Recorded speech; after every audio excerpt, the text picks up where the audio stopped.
اور اسی لیے اللہ نے ان کے اوپر وہ عذاب نازل فرمایا۔ یہ عذاب کون سا ہو سکتا ہے؟ ایک تو وہ عذاب جو انہیں غزوہ بدر میں دیکھنا پڑا، مار کھانی پڑی صحابہ کرام کے ہاتھوں، فرشتوں، اور پھر ذلت و رسوائی ہوئی ساری دنیا کے سامنے، تو یہ ایک عذاب تھا۔ یعنی اسی کی ایک وہ ادنا سی مثال یوں دیکھ لیجیے کہ مکے میں جو کوئی گھر ایسا نہیں تھا جہاں ماتم نہ ہو رہا ہو، رونا دھونا اور چیخ پکار، ساری ان کی وہ حالت بہت ہی بری حالت ہو گئی تھی۔ تو ان کو آخر پابندی لگانی پڑی، کرفیو لگانا پڑا کہ کوئی اب کہیں سے رونے کی آواز نہیں آنی چاہیے۔ یہ کیا ہو رہا ہے؟ ہر شخص رو رہا ہے، ہر گھر سے رونے کی آوازیں آ رہی ہیں، نوحہ کرنے کی آوازیں آ رہی ہیں۔ تو انہیں پھر پابندی لگا دی، کرفیو لگا دیا کہ کوئی روئے گا نہیں، کوئی آواز نہیں آنی چاہیے۔ کہیں سے آواز آئی تو فوراً پہنچے ان کے، بھائی کیوں رو رہے ہو؟ جی ہماری اونٹنی گم ہو گئی ہے اس لیے رو رہے ہیں۔ تو بس اب کیا کریں، کرفیو کی خلاف ورزی جو ہو گئی، تو اسی لیے کہا جی وہ ہماری اونٹنی گم ہو گئی تھی اس لیے ہمارے یہاں رونا ہو رہا ہے۔ تو یہ تھا اصل کہ اتنا وہ ماتم ہو گیا تھا کہ کوئی گھر سلامت نہیں رہا تھا مکے کا جس میں کوئی ان کا بندہ مرا نہ ہو یا ان کو کوئی اس کا اثر نہ آیا ہو اس پر۔ تو وہ اللہ تعالیٰ نے فرمایا کہ ہم نے انہیں عذاب میں گرفتار کیا لیکن وہ اپنے رب کے سامنے نہیں جھکے، نہ ہی وہ گریہ زاری کر رہے تھے، کسی قسم کا کوئی اثر نہیں ہوا ان پر، وہ اپنی اسی بدماشی میں اور سرکشی میں اسی طرح رہے، یہاں تک کہ جب ہم نے ان کے سامنے سخت عذاب والا دروازہ کھول دیا تو اس کی وجہ سے وہ نا امیدیوں میں گھر گئے، اب نا امید ہو گئے۔ اور وہی ہے جس نے تمہارے لیے کان اور آنکھیں اور دل بنائے ہیں لیکن تم لوگ بہت ہی کم شکر ادا کرتے ہو، اور اسی نے تمہیں زمین پر پیدا کیا ہے اور اسی کے پاس تم سب اکٹھے کیے جاؤ گے۔ تو اللہ تعالیٰ کی صفات بیان کی جا رہی ہیں، اس کی قدرت اور اس کی قدرت کے یہ کرشمے جو ہمیں نظر آ رہے ہیں، اور وہی ہے جو زندگی اور موت دیتا ہے، اسی کے اختیار میں ہے رات اور دن کا ایک دوسرے کے بعد آنا جانا۔ تو کیا تم غور و فکر نہیں کرتے ہو؟ بلکہ یہ لوگ ویسی ہی باتیں کرتے ہیں جیسی اگلے لوگوں نے کی تھی، یہ جیسے کہ تمام قوموں نے یہی باتیں کی تھی کہ جب ہم مر کھپ جائیں گے تو پھر دوبارہ کیسے زندہ ہوں گے، ہڈیاں بوسیدہ ہو جائیں گی، جسم ختم ہو جائے گا، سب چیزیں جو ہے بالکل چورا چورا ہو جائیں گی، تو پھر کیسے ہوگا؟ تو یہ سب نے یہی بات کہی، ان لوگوں نے بھی یہی کہی۔ تو فرمایا کہ اس قسم کا وعدہ ہم سے اور ہمارے باپ دادا سے پہلے بھی کیا جاتا رہا، یہ باتیں اگلے لوگوں کی کہانیوں کے سوا کچھ بھی نہیں ہیں۔ تو یہ ان کا ایک بہانہ ہے کہ ان لوگوں سے بھی کہا گیا تھا، ہم سے بھی کہا جا رہا ہے، لیکن ہوگا کب یہ ہمیں پتہ نہیں۔ تو یہی ایک خام خواہ کا عذر بنا رہے ہیں۔ فرمایا کہ آپ کہہ دیجئے قل لمن الارض ومن فیہا ان کنتم تعلمون، اے میرے پیغمبر آپ ان سے پوچھئے اگر تمہیں معلوم ہے تو بتاؤ کہ زمین اور اس میں رہنے والوں کا مالک کون ہے؟ تو یہی جواب دیں گے کہ ان کا مالک اللہ ہے۔ آپ کہیے تو پھر تم نصیحت کیوں نہیں حاصل کرتے؟ اے میرے پیغمبر آپ ان سے پوچھئے کہ ساتوں آسمان کا رب کون ہے اور عرش عظیم کا رب کون ہے؟ وہ یہی جواب دیں گے کہ اللہ۔ آپ کہیے تو پھر تم اللہ سے ڈرتے کیوں نہیں؟ اے میرے پیغمبر آپ ان سے پوچھئے اگر تمہیں معلوم ہے تو بتاؤ کہ ہر چیز کی بادشاہی کس کے ہاتھ میں ہے اور جو سب کو پناہ دیتا ہے، اس کی مرضی کے خلاف کسی کو پناہ نہیں دی جا سکتی؟ وہ یہی جواب دیں گے کہ ہر چیز کا بادشاہ صرف اللہ ہے۔ تو آپ کہیے تو پھر تم جادو کیے ہوئے کی طرح کیوں بھٹکتے پھر رہے ہو؟ تو یہاں دیکھیے اللہ تعالیٰ نے ان کے اوپر وہ حجت تمام کر دی اور انہی کی زبان سے نکلوا دیا کہ وہ خود اقرار کر رہے ہیں، لیکن یہ سب وہ ربوبیت ہے، اللہ کی ربوبیت کو مان رہے ہیں۔ کہ اسے پہلے سوال میں کہا کہ زمین کس کی ہے؟ کہا اللہ کی۔ آسمان اور عرش کس کا ہے؟ اللہ کا۔ تو بادشاہت کس کے ہاتھ میں ہے؟ تو اللہ کے ہاتھ میں۔ تو پھر تم مانتے کیوں نہیں؟ یہی سوال پیدا ہوتا ہے کہ جب تم کہتے ہو کہ ساری کائنات کا مالک اللہ ہے، وہ ہے بادشاہ، وہی ہے سب قدرت رکھنے والا، تو پھر اس کو معبود کیوں نہیں مانتے؟ یہ ہے سوال اصل، کہ عبادت کے قابل کیوں نہیں سمجھتے؟ ربوبیت تو مان گئے، یہ ربوبیت ہے، اللہ کی صفات ہے، اللہ کی قدرت ہے، لیکن اس کا اگلا مرحلہ یہ ہے کہ اس کو اپنا الہ مانو، اپنا رب مانتے ہو، اس کو اپنا معبود مانو، اس کے سامنے سر جھکاؤ، اس سے دعا کرو۔ یہ نہیں کرتے تھے۔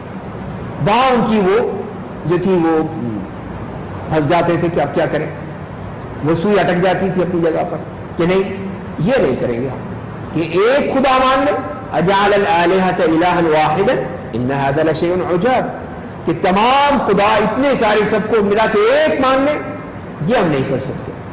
تو یہیں سے ان کی جو دوغلا پن ہے وہ سامنے آتا ہے کہ ایک طرف تو اس کو رب مان رہے ہیں کہ وہی کھلاتا ہے، وہی پلاتا ہے، وہی مارتا ہے، وہی زندہ کرتا ہے، سب کچھ وہی کرتا ہے، لیکن معبود نہیں ہو سکتا وہ۔ تو یہاں پہ اللہ تعالیٰ نے ان کے اوپر وہ اتمام حجت فرما دی اور کہا کہ جب انہوں نے خود اپنی زبان سے کہا ہے کہ وہ اللہ ہے تو پھر مانتے کیوں نہیں؟ مانو اس کو۔ پھر فرمائے کہ بلکہ ہم ان کے پاس سچی بات یعنی قرآن لے کر آئے ہیں، اور وہ بے شک جھوٹے ہیں کہ اسے اگلے لوگوں کی کہانیاں کہتے ہیں۔ اللہ نے اپنی کوئی اولاد نہیں بنائی ہے، نہ ہی اس کے ساتھ کوئی دوسرا معبود ہے، ورنہ ہر معبود اپنی مخلوقات کو لے کر الگ ہو جاتا اور ان میں سے ہر ایک دوسرے پر چڑھ بیٹھتا۔ اللہ ان تمام عیوب و نقائص سے پاک ہے جنہیں لوگ اس کی طرف منسوب کرتے ہیں۔ تو یہ اللہ تعالیٰ کے جو ان کے اعتراضات تھے ان سب کے جواب دیے ہیں۔ پہلی بات تو اس کی کوئی اولاد نہیں ہے، دوسری بات یہ ہے کہ کوئی معبود اس کے علاوہ ہے ہی نہیں۔ اگر معبود اور بھی ہوتا، جیسے انہوں نے کہا کہ جی ایک تاریکی کا خدا ہے، ایک روشنی کا خدا ہے، ایک فلاں ہے، ایک فلاں ہے، اتنے سارے خدا ہوتے تو کیا ہوتا؟ پھر لڑائی ہو جاتی۔ اب کسی ادارے میں آپ دیکھ لیجئے کہ 2 سربراہ ہوں، اس کے 2 اس کے مینیجنگ ڈائریکٹر ہیں، تو بات کیسے بنے گی؟ نہیں بنے گی۔ اب ہمارے یہاں ایک پریزیڈنٹ اور پرائم منسٹر ہے، 2 خدا بنے ہوئے ہیں، تو لیکن ہر ایک کا اپنا اپنا دائرہ عمل ہے۔ اگر پریزیڈنٹ اپنی چلانے چاہے تو وہ نہیں چلے گی، پرائم منسٹر اپنی چلانی چاہے کہ نہیں تم یوں نہیں کرو یوں کرو، تو پھر لڑائی ہو جائے گی۔ اسی لیے اللہ تعالیٰ فرما رہے ہیں کہ ہر شخص جو ہے وہ اپنی اپنی گروپ کو لے کے الگ ہو جاتا کہ یہ جی میرے ساتھی ہیں، یہ میرے دوست ہیں، یہ میرے ماننے والے ہیں، اور ایک دوسرے پہ چڑھائی کر دیتے۔ پھر کمزور جو قوی ہے وہ کمزور کو ہڑپ کر جاتا۔ تو فرمایا کہ ہو ہی نہیں سکتا۔ پھر اسی لیے ایک الہ ہوتا ہے، ایک نہیں ہوتے، سب باقی اس کے ماتحت ہوتے ہیں، تب کام چلتا ہے۔ یوں ہی کو جواب دیا جا رہا ہے، تم جو کہہ رہے ہو اگر سینکڑوں ہزاروں خدا بنا لو گے تو بتاؤ کس کی چلے گی؟ پھر کس کی بات مانی جائے گی؟ ہو ہی نہیں سکتا، ناممکن ہے۔ تو وہ غائب و حاضر کا جاننے والا ہے، پس وہ ان معبودوں سے بہت ہی بلند و بالا ہے جنہیں مشرکین اس کا شریک ٹھہراتے ہیں۔ تو اے میرے نبی آپ کہیے میرے رب جس عذاب کے ان کافروں سے وعدہ کیا جا رہا ہے اگر اسے تو مجھے دکھانا ہی چاہے تو میرے رب مجھے ان ظالموں میں شامل مت کرنا، میرا ان سے کوئی تعلق نہیں ہے، اور ہم بے شک اس بات پر قادر ہیں کہ جس عذاب کا ہم نے ان سے وعدہ کر رکھا ہے وہ آپ کو دکھلائیں۔ اے میرے پیغمبر آپ برائی کے بدلے میں وہ کیجئے جو سب سے اچھا ہو، کفار آپ کے بارے میں جو کچھ کہا کرتے ہیں ہم اس سے خوب واقف ہیں۔ اور آپ کہیے، یہ سب نبی کریم صلی اللہ علیہ وسلم کو باتیں سکھائی جا رہی ہیں کہ کس طرح آپ نے دعوت بھی دینی ہے، کس طرح اللہ کو پکارنا ہے۔ اور آپ کہیے میرے رب میں تیرے ذریعے شیاطین کے وسوسوں سے پناہ مانگتا ہوں، اور میرے رب میں تیرے ذریعے اس سے پناہ مانگتا ہوں کہ وہ شیاطین میرے قریب پھٹکیں، یہاں تک کہ جب ان کافروں میں سے کسی کی موت قریب ہوتی ہے تو کہنے لگتا ہے کہ میرے رب مجھے دنیا میں دوبارہ لوٹا دے۔ تو یہ ان لوگوں کا معاملہ ہے کہ یہ لوگ جو یہ دعائیں کرتے ہیں کہ اب تو مر رہے ہیں، توبہ کی نہیں ہے، ایمان لائے نہیں ہیں، اب مانگ رہے ہیں کہ دوبارہ کر دے تاکہ جس دنیا کو میں چھوڑ آیا ہوں وہاں جا کر عمل صالح کروں۔ ہرگز نہیں، یہ محض ایک لفظ ہے جسے وہ کہہ رہا ہے، اسے دوبارہ بھی توفیق عمل نہیں ہوگی، اور وہ لوگ اپنی موت کے بعد قیامت کے دن تک عالم برزخ میں رہیں گے۔ تو یہ ہے اللہ کا فیصلہ ان لوگوں کے بارے میں کہ یہ مرتے وقت کہیں گے کہ ایک دفعہ ایک ریٹرن ٹکٹ مل جائے، واپس چلے جائیں، کہا نہیں، یہ ہو ہی نہیں سکتا۔ اور یہ فرمائے کہ کلا انہا کلمۃ هو قائلها، کہ وہ تو ایک بات ہے جو کہہ رہا ہے، عمل وہی ہوگا جو پہلے تھا۔ پھر کہیں گے اچھا پھر موقع مل گیا پھر عیاشی کرو۔ تو کوئی بھی ایسا نہیں ہے صحیح معنی میں وہ بندہ ہو یا ماننے والا ہو، اگر ماننا ہوتا تو پہلے پھونک دیا جائے گا۔ اس دن نہ ان کے درمیان کوئی رشتہ داری ہوگی نہ وہ ایک دوسرے کا حال پوچھیں گے، سب کچھ ختم ہو جائے گا۔ جیسے کہ قرآن نے دوسری جگہ فرمایا ہے کہ یوم یفر المرء من اخیہ وامہ وابیہ وصاحبتہ وبنیہ لکل امرئ منہم یومئذ شأن یغنیہ، کہ اس دن اپنے آدمی اپنے بھائی سے، اپنی ماں سے، اپنے باپ سے، اپنی بیوی سے، اپنی اولاد سے بھاگے گا، تو دیکھنا نہیں چاہے گا کہ یہ میرا بھائی ہے، یہ میری بہن ہے، یہ میری بیوی ہے، یہ میرے بچے ہیں، نہیں. اس لیے کہ ہر شخص کو جسے فرمایا گیا ان میں سے ہر ایک کو اس دن اپنی نجات کی فکر ہوگی کہ کسی طرح میں بچ جاؤں، نفسی نفسی کا جو عالم ہوگا. تو اس وقت کوئی رشتہ داری نہیں. فلا انساب بینہم، ساری رشتہ داریاں ختم.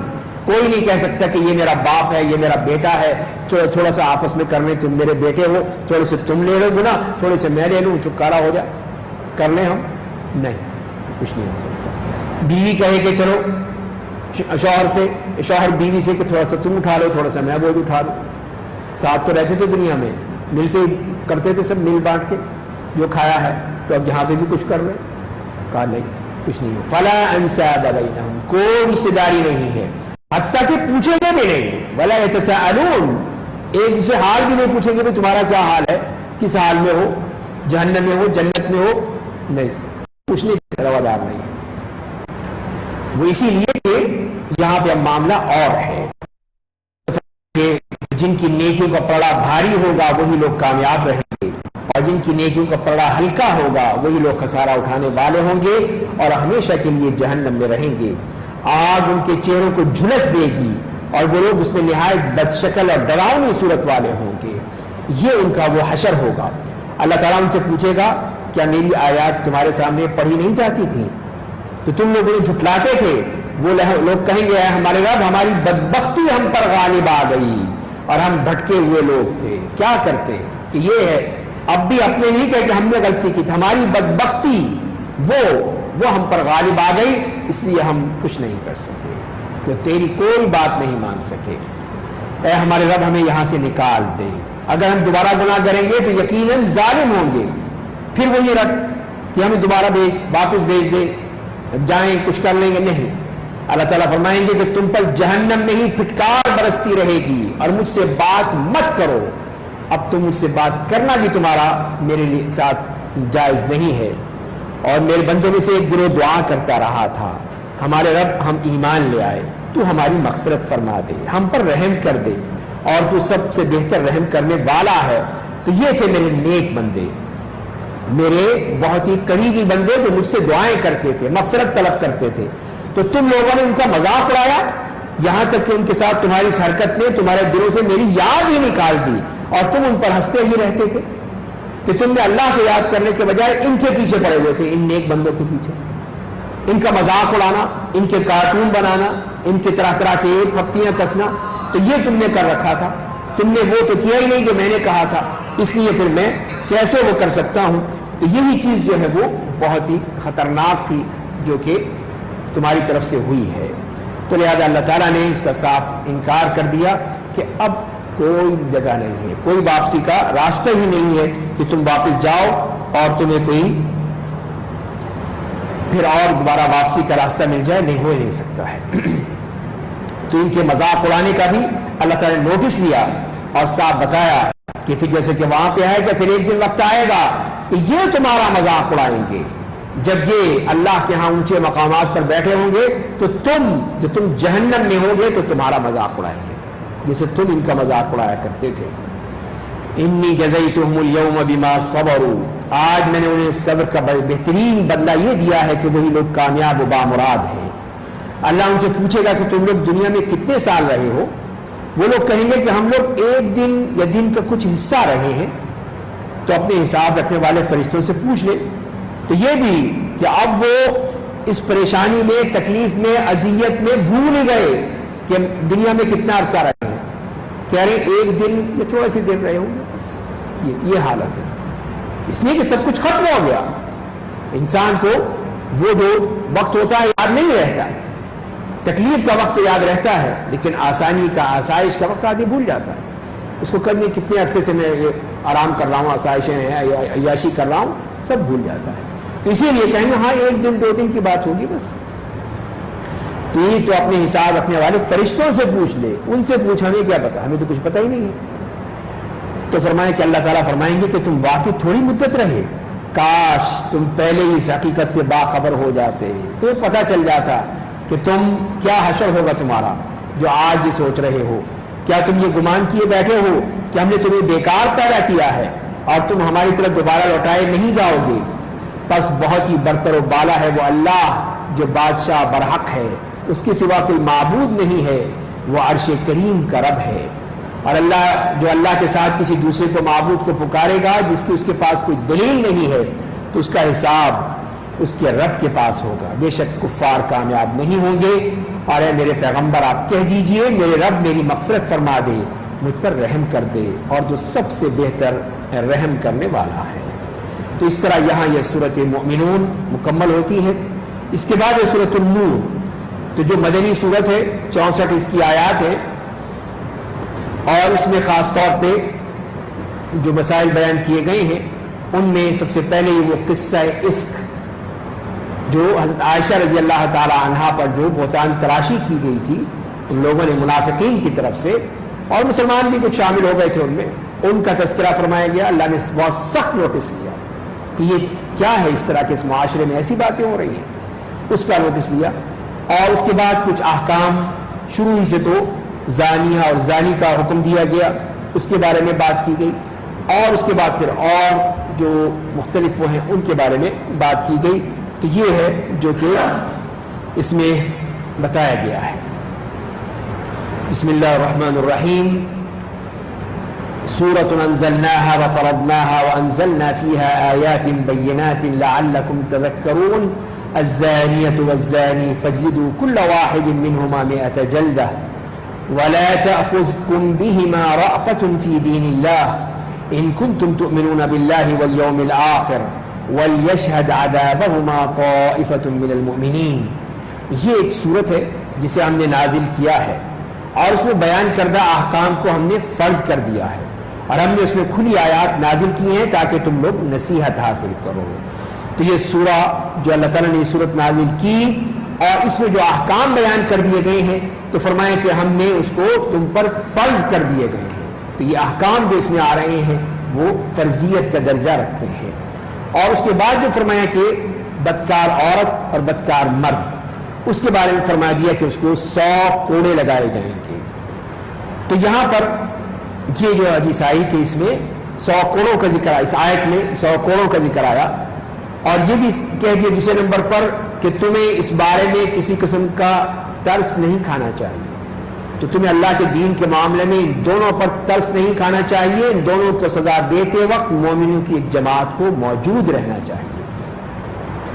تو اب یہاں پر جو فرمایا گیا وہ ہے معاملہ اس کا کہ اللہ تعالیٰ نے تو 100 کوڑوں کا ذکر فرمایا ہے، جبکہ ہم پڑھتے ہیں حدیث میں کہ وہاں پر سنسار کرنے کا بھی حکم دیا گیا۔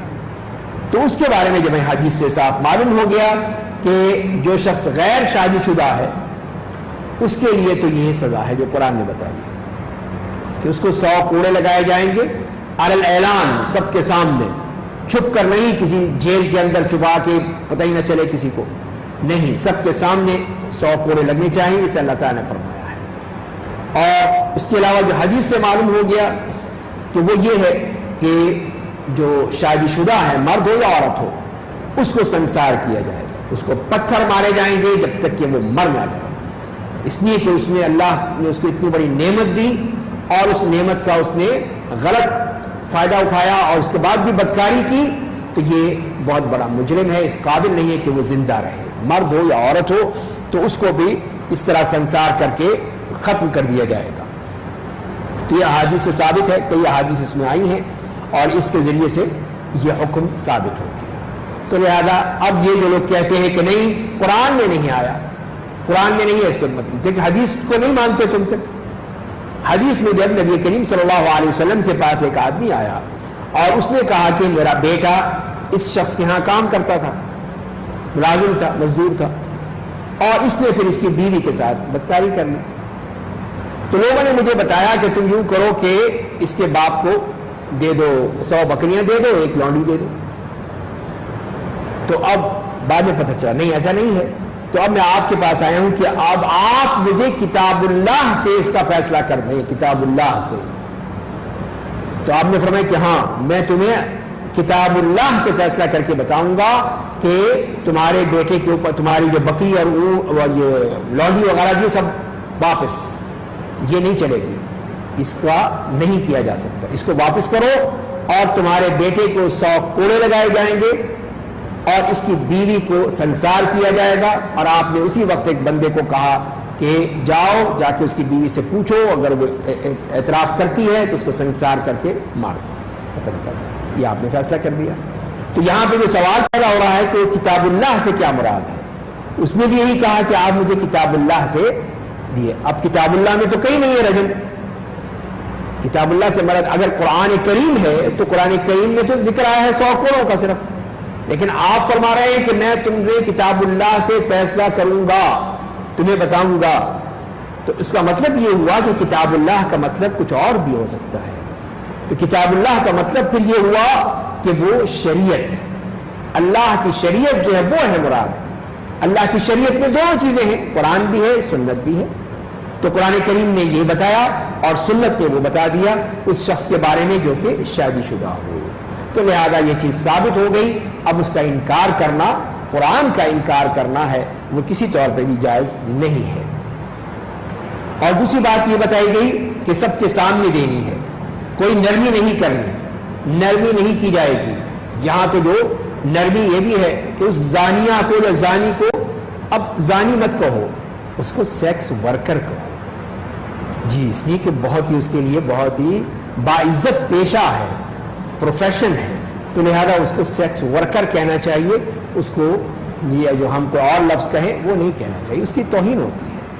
تو یہ تو ہمارا حشر ہے کہ ہم یہ الفاظ، جبکہ قرآن کہہ رہا ہے کہ اس میں تمہیں کوئی بھی نرمی نہیں ہونی چاہیے، لاؤ ان کو اور ان کو سنسار کر کے ختم کر دو۔ اور تیسری بات یہ ہے کہ وہاں پہ کچھ لوگ ہونے چاہیے، سب کے سامنے تم نے سزا دینی ہے تاکہ سب کو پتہ چلے کہ اس جرم کی سزا کیا ہے۔ تو یہ ہے فلسفہ دین کا، ہماری شریعت کا، کہ سزا سب کے سامنے اور جرم کی تشہیر نہیں ہونی چاہیے، سزا کی تشہیر ہونی چاہیے۔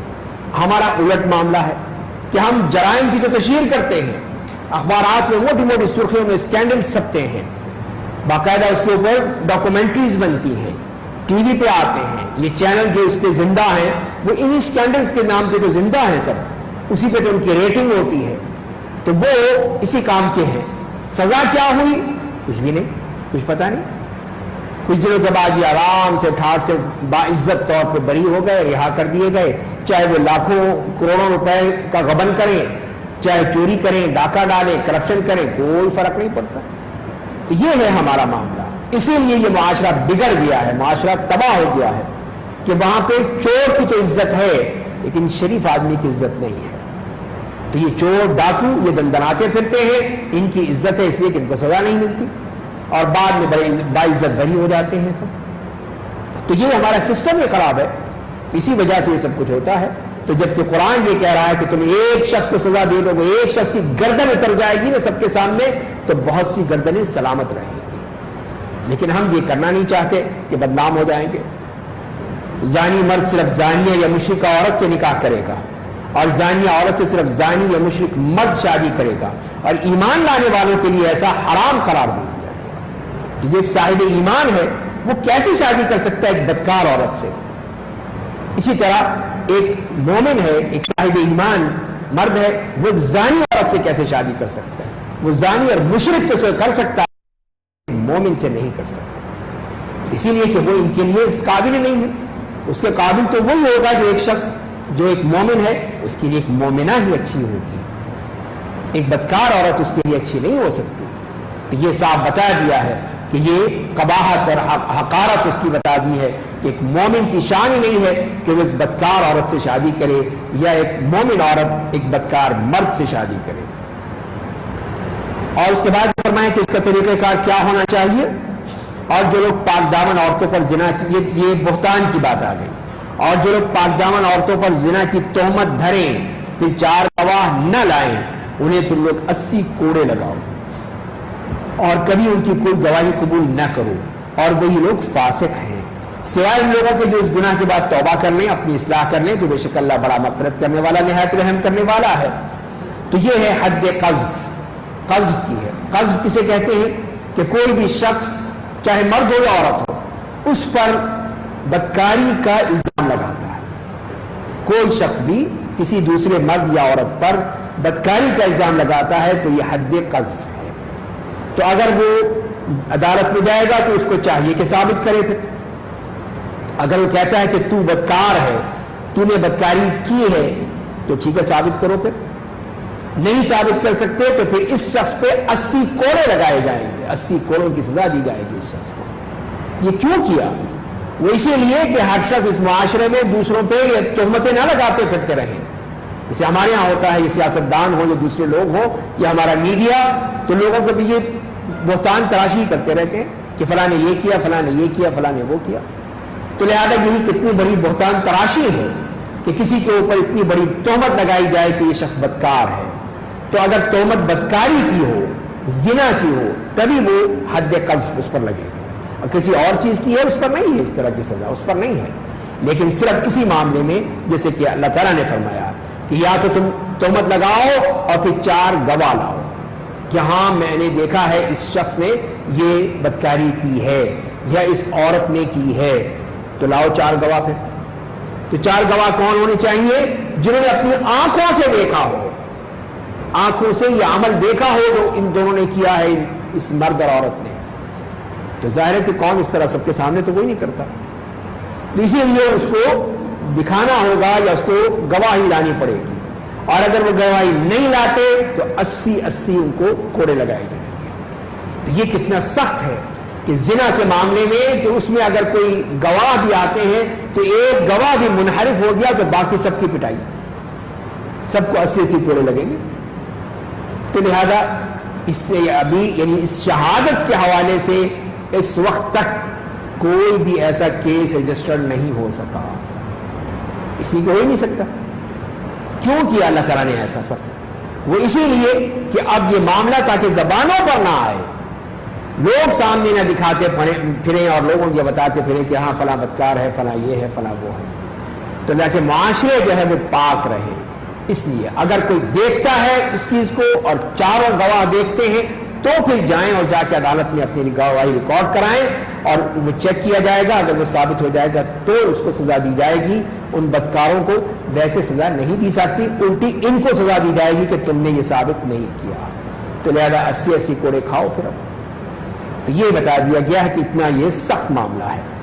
اور اس کی دوسری سزا کیا ہے؟ شہادت اس کی رد ہو گئی, اس کی شہادت قبول نہیں ہوگی. اور وہ کیا ہے؟ فاسق ہے. سوائے اس کے پیچھے توبہ کر لی, اصلاح کر لی تو وہ ٹھیک ہے, اللہ تعالیٰ معاف کرنے والا ہے. اب دوسرا معاملہ آ گیا, اگر میاں بیوی کے درمیان ہو جائے معاملہ کہ کوئی شخص اپنی بیوی پر زنا کی تہمت لگا دے اور اس کے پاس 4 گواہ نہ ہو, تو اب کیا ہوگا؟ فرمایا کہ اور جو لوگ اپنی بیویوں پر زنا کی تہمت لگائیں ان کے پاس ان کے سوا کوئی گواہ نہ ہو تو ایسا آدمی اللہ کی قسم کھا کر 4 مرتبہ گواہی دے گا کہ وہ بے شک اپنی بات میں سچا ہے, کہ میں نے سچ کہا, انہو لمن الصادقین. 4 دفعہ یہ گواہی دے گا. والخامسۃ ان لعنۃ اللہ ان کان من الکاذبین. اور 5ویں قسم یہ کھائے گا کہ اگر میں جھوٹا ہوا تو مجھ پر اللہ کی لعنت ہو. یہ اس نے 5 قسمیں کھانی ہیں مرد نے. اور پھر بیوی کو بھی, بیوی سے یہ بات عذاب کو ٹال دے گی کہ وہ اللہ کی قسم کھا کر 4 مرتبہ گواہی دے کہ یہ میرا شوہر جھوٹا ہے, یہ جھوٹ کہہ رہا ہے, جھوٹی اس کی تہمت ہے. اور 5ویں مرتبہ کہے کہ اگر وہ سچا ہے تو مجھ پر اللہ کا غضب نازل ہو, یہ وہ کہے گی. اس طرح یہ 5 قسمیں مرد کھائے گا, 5 قسمیں عورت کھائے گی, اور اسی کو لعان کہا جاتا ہے, لعان. تو اور اس کے بعد پھر ختم. اب ان کے درمیان علیحدگی کر دی جائے گی. اب وہ کبھی آپس میں نہیں مل سکتے, کبھی وہ میاں بیوی آپس میں نہیں مل سکتے, اس لیے کہ وہ فسخ ہو گیا ان کا معاملہ. اب وہ قیامت تک کے لیے ایک دوسرے کے لیے حرام ہے. اب ان کی کوئی شادی ہو ہی نہیں سکتی, نہ واپسی ہو سکتی اس معاملے میں. جسے اتنی بڑی اس نے تہمت لگائی ہے, جیسے کہ بعض روایات میں آتا ہے کہ ہلال ابن امیہ ایک رات جب اپنی کھیت سے گھر واپس آئے تو انہوں نے گھر میں ایک مرد کو پایا, اجنبی آدمی کو, اور وہ باتیں وغیرہ سن لی تو انہیں بہت ہی گراں گزرا. تو اب یہ بھی ڈر تھا کہ اب میں کوئی گواہ بھی پیش نہیں کر سکا. اگر میں جاتا ہوں کہتا ہوں کہ بیوی یہ ایسی ہے تو وہ میرے پاس وہ گواہ بھی نہیں ہے, تو کوڑے بھی لگیں گے, پھر 80 کوڑے لگ جائیں گے, پھر اور مصیبت آ جائے گی. تو اب کیا؟ تو اللہ تعالیٰ نے پھر یہ جب یہ بتائی یا آپ سسم کو بتائی تو آپ کہا کہ یہ اللہ تعالیٰ نے یہ آیات نازل کر دی ہیں، تو اب تم یہ لعان کرو گے، اب تم گواہیاں نہیں تلاش کرو گے، لعان کرو گے۔ تو اس طرح انہوں نے پھر جو 4 گواہیاں جسے قرآن نے بتایا اس میں یہ کہے مرد کہ میں سچا ہوں، اور 5ویں یہ کہ اگر میں جھوٹا ہوں تو مجھ پر اللہ کی لعنت، اور عورت یہ کہے کہ یہ میرا شوہر جھوٹا ہے، اور 4 مرتبہ، اور اگر یہ سچا ہے تو مجھ پر اللہ کا غصہ نازل ہو، اللہ کا غضب نازل ہو۔ تو یہ دونوں میں ہو گیا۔ اب وہ 5ویں مرتبہ وہ رکی، جب اور دونوں آئے یہ میاں بیوی دونوں قسمیں کھائیں، تو 5ویں قسم پہ وہ ذرا یعنی ہچکچائی، اور پھر کہنے لگے کہ نہیں میں اپنے خاندان کو رسوا نہیں کروں گی، اور پھر اس نے وہ بھی کہہ دیا، 5ویں بھی قسم کر دی، تو آپ نے ان کو دونوں کو علیحدہ کر دیا۔ اور پھر جو بچہ پیدا ہوا تو وہ ویسا ہی تھا جیسے کہ رسول اللہ صلی اللہ علیہ وسلم نے کہا تھا کہ اگر وہ اس طرح اور اس طرح کا پیدا ہوا تو وہ پھر بدکاری کے نتیجے میں ہوگا، اور وہی ہوا، اسی طرح کا بچہ پیدا ہوا۔ تو آپ نے کہا کہ یہ دیکھو اگر یہ اللہ کا حکم نازل نہ ہو چکا ہوتا تو میں کچھ اور کرتا پھر اس کے ساتھ، لیکن اللہ کا فیصلہ آ چکا تھا، بات ختم ہو گئی۔ تو یہ اس معاملے میں اللہ کے حکم آ گئے کہ اگر میاں بیوی کے درمیان ہو تو اس صورت میں پھر اس طرح کیا جائے گا۔ وَلَوْلَا فَضْلُ اللَّهِ عَلَيْكُمْ وَرَحْمَتُهُ وَأَنَّ اللَّهَ تَوَّابٌ حَكِيمٌ، اگر تم پر اللہ کا فضل اور اس کی رحمت نہ ہوتی تم شدید مشقت میں پڑ جاتے، اور بے شک اللہ توبہ قبول کرنے والا بڑی حکمت والا ہے۔ اور اب یہاں سے پھر واقعہ عفق کی ابتدا ہوتی ہے جو کہ حضرت عائشہ کے معاملے میں ہوا تھا، اور اس کے پس منظر یہی ہے کہ نبی کریم صلی اللہ علیہ وسلم سن 6 ہجری میں صحابہ کرام کے ساتھ غزوہ بنی مستلق جو رابغ کی طرف ہے، ساحل کی طرف، وہاں تشریف لے گئے، اور رات میں مدینہ منورہ کے قریب پڑاؤ ڈالا، پھر صبح کو روانہ ہو گئے۔ تو روانگی سے پہلے ام المؤمنین عائشہ صدیقہ رضی اللہ تعالی عنہ وہ قضاء حاجت کے لیے گئی، اور ان کا ہار ان کے گلے سے گر گیا، تو وہ اس کو ڈھونڈنے لگ گئی کہ وہیں کہیں گرا ہوگا جہاں وہ گئی تھی۔ تو اب جب واپس آئیں تو دیکھا کہ قافلہ روانہ ہو چکا ہے، کوئی ہے ہی نہیں وہاں پر، اس لیے کہ وہ خواتین ہودج میں بیٹھتی تھی، ایک ہودج جو بند ہوتا ہے اس میں بیٹھتی تھی، اور وہ بیچاری اس وقت بھی پتلی دبلی کم سن تو تھی، تو وہ سمجھے جو اٹھانے والے کہ وہ بیٹھی ہیں اندر، انہیں پوچھا بھی اٹھا کے لے گئے اور لے کے اٹھ کے اس کو رکھ دیا۔ اب جب حضرت عائشہ واپس آئیں تو یہاں کچھ بھی نہیں، کوئی سارا چٹیل میدان سب کچھ جا چکا، اب کیا کریں؟ تو کہنے لگے ٹھیک ہے، جب وہ دیکھیں گے میرے بارے میں پوچھیں گے تو پتہ چل جائے گا کہ میں نہیں ہوں، تو پھر آئیں گے، آپ بھیجیں گے کسی کو۔ تو اسی لیے پھر وہ بیٹھ گئی، کسی درخت سے کسی جگہ سے ٹیک لگا کے بیٹھ گئی، اور ان کی آنکھ لگ گئی۔ پھر اتنے میں حضرت صفوان ابن المعطل السلمی رضی اللہ تعالیٰ عنہ، ان کی ڈیوٹی ہوتی تھی کہ وہ چیک کرتے تھے پیچھے رہ جانے والوں کو کہ کوئی کسی چیز کی گری پڑی کوئی چیز رہ گئی ہو، کوئی مسئلہ ہو گیا ہو، تو یعنی کہ وہ ایمرجنسی کے لیے وہ ان کا کام تھا۔ وہ آئے تو دیکھا کہ حضرت عائشہ بیٹھی ہوئی ہیں، اور انہوں نے کہا کہ انا للہ و انا الیہ راجعون، یہ انہوں نے کلمات جب کہے تو جب حضرت عائشہ کی آنکھ کھل گئی، تو جلدی سے انہوں نے اپنا چہرہ ڈھانپ لیا۔ تو وہ اس سے پردے سے پہلے وہ دیکھ چکے تھے، جانتے تھے کہ حضرت عائشہ یہ آپ کی زوجہ مطہرہ ہے، تو انہوں نے جلدی سے اپنا اونٹ لائے کہ آئیے آپ اس پر بیٹھیں اور میں آپ کو لے جاتا ہوں آگے جہاں پہ بھی رسول اللہ صلی اللہ علیہ وسلم کا قافلہ جا رہا ہے۔ اس طرح پھر وہ حضرت صفوان کے اونٹ پر بیٹھ کے وہ آ گئی۔ جب وہاں پہنچی تو اب ان منافقین کو موقع مل گیا، تو انہوں نے فوراً کہا ہاں آج تو یہ بچ کے نہیں آئی ہوگی، نعوذ باللہ، اتنی بڑی بات۔ تو آج بھی جو آج کے یہ شیعہ ہیں اسی طرح آج بھی اسی کو یہی کرتے ہیں، اور اس قسم کی بکواس ان کی زبانوں سے نکلتی رہتی ہے۔ تو اور اس کو خوب اس نے ہوا دی، پھر خوب افواہیں پھیلائیں کہ یہ دیکھا وہ ہو گیا، یہ ہو گیا، وہ ہو گیا، جیسے ہمارے یہاں اسکینڈلائز کیا جاتا ہے کسی چیز کو، اسی طرح اس نے کیا عبداللہ ابن ابی نے۔ کچھ مسلمان بھی اس کے میں بیٹھ گئے اس کے ساتھ، اس میں زید ابن رفاع، حسان ابن ثابت، مصطح ابن اثاثہ اور حمنہ بنت جحش، یہ 4 تھے۔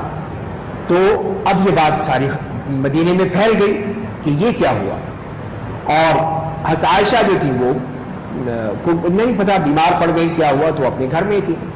تو رات کو جیسے کہ خواتین جایا کرتی تھیں قضاء حاجت کے لیے، تو ان کے ساتھ ہی ایک خاتون جا رہی تھی، تو وہ کسی طرح پہ وہ گرنے لگی تو اس نے کہا کہ تعیسا مستح، کہ مستح برباد ہوا۔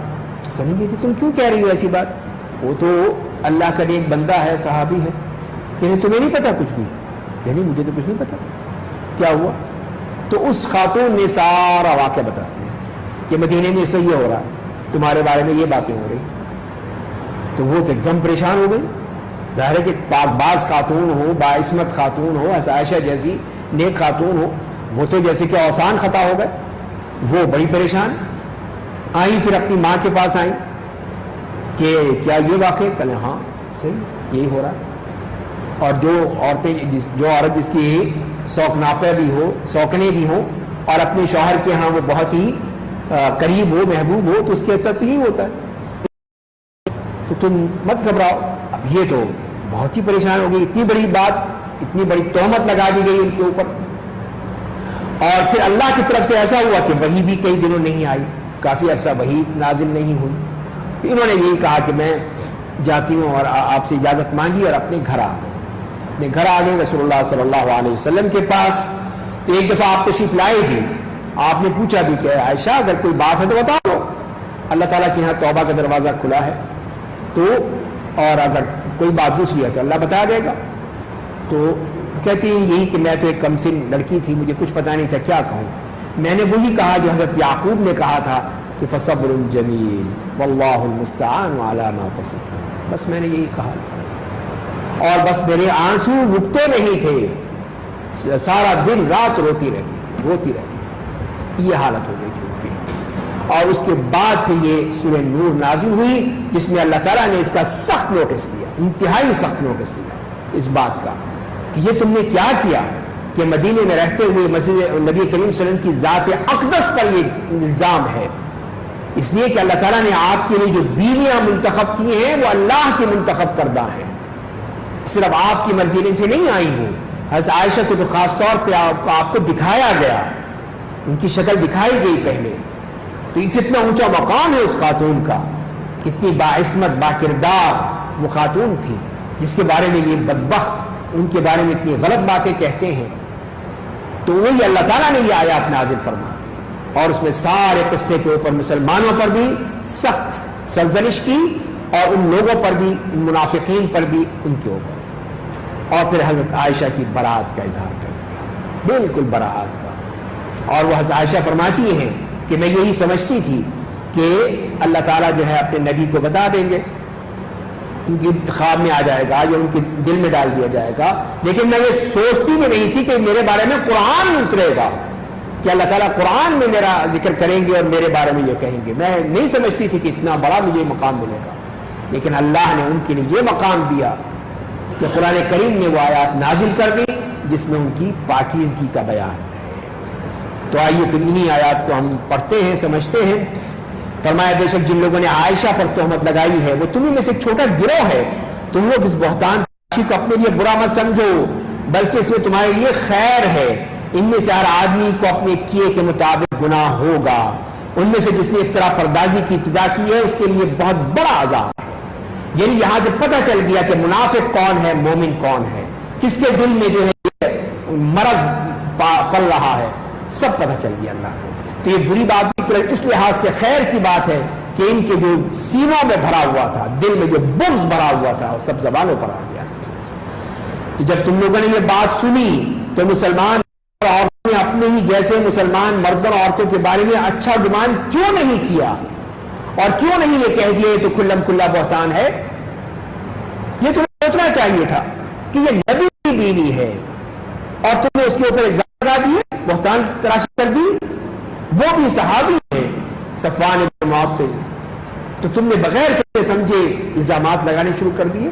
تمہیں سوچنا چاہیے تھا، سمجھنا چاہیے تھا، اور کہنا چاہیے تھا کہ یہ بہتان ہے۔ افطرا پردازوں نے اپنی سچائی میں 4 گواہ کیوں نہیں پیش کیے؟ بس جب وہ 4 گواہ نہیں لا سکے تو وہ لوگ اللہ کے نزدیک کے جھوٹے ہیں، یہ سب جھوٹ بول رہے ہیں، کہاں ہے گواہی ان کے پاس؟ کیسے کہہ دیا انہوں نے حضرت عائشہ کے بارے میں اور حضرت صفوان کے بارے میں؟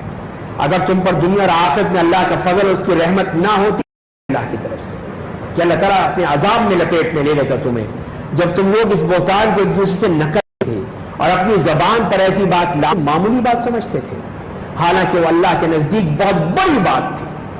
اللہ کے لیے بہت بڑی بات ہے کہ اللہ کے رسول ان کی بیوی کے بارے میں یہ باتیں ہوں، یہ بات بہت آگے چلی جاتی ہے۔ تو یہ کیسے سمجھ لیا کہ یہ کوئی معمولی بات ہے؟ یہ تم نے کیوں کہا؟ اور جب تم لوگوں نے اے ہمارے رب تو تمام عیوب سے پاک ہے،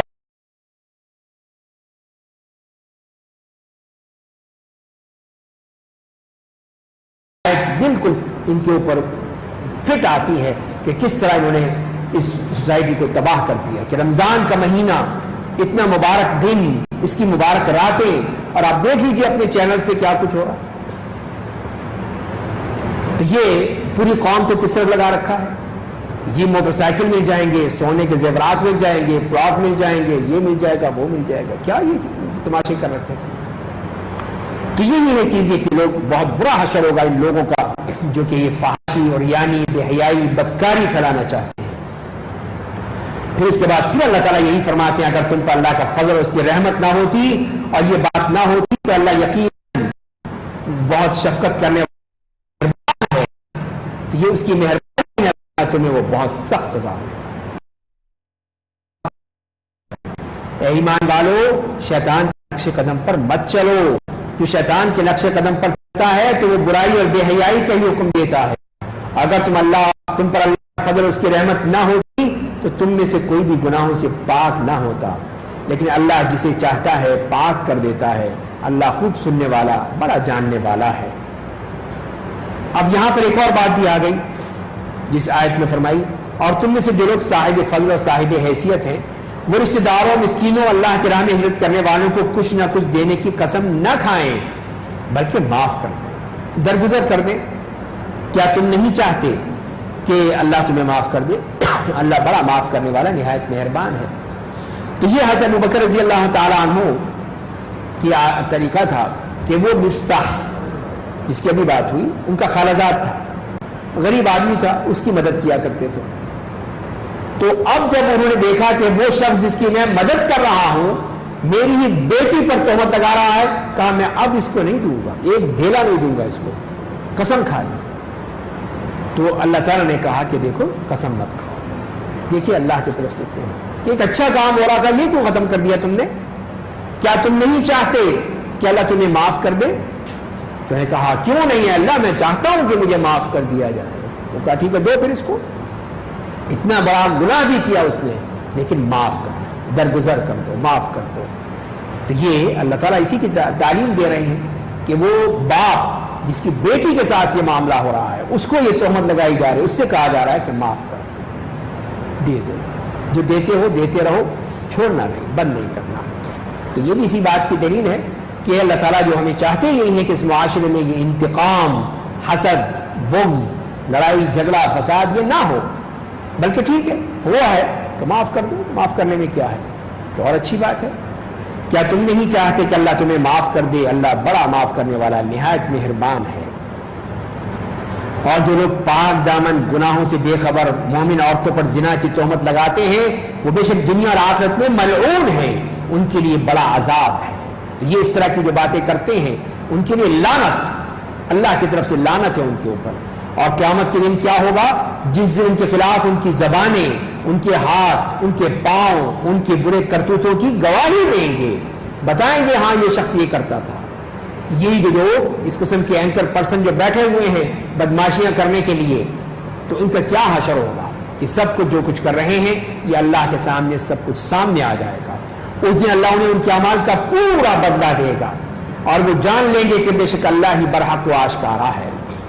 تو خبیث عورتیں خبیث مردوں کے لیے، خبیث مرد خبیث عورتوں کے لیے، پاک باز عورتیں پاک باز مردوں کے لیے، اور پاک باز مرد پاک باز عورتوں کے لیے ہیں۔ وہ پاک باز مرد اور عورتیں ان خبیث مردوں اور عورتوں کی بہتان تراشی سے بالکل بری ہیں، ان کے لیے اللہ کی مغفرت اور عزت کی روزی ہے۔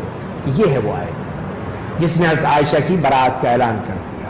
صاف کہہ دیا کہ اولئک مبرؤون مما یقولون، جو جس سے وہ کہہ رہے ہیں اس سے بالکل وہ بری الذمہ ہیں، ان کے اوپر کوئی تہمت نہیں، کوئی داغ دبا نہیں، بالکل پاک ہے۔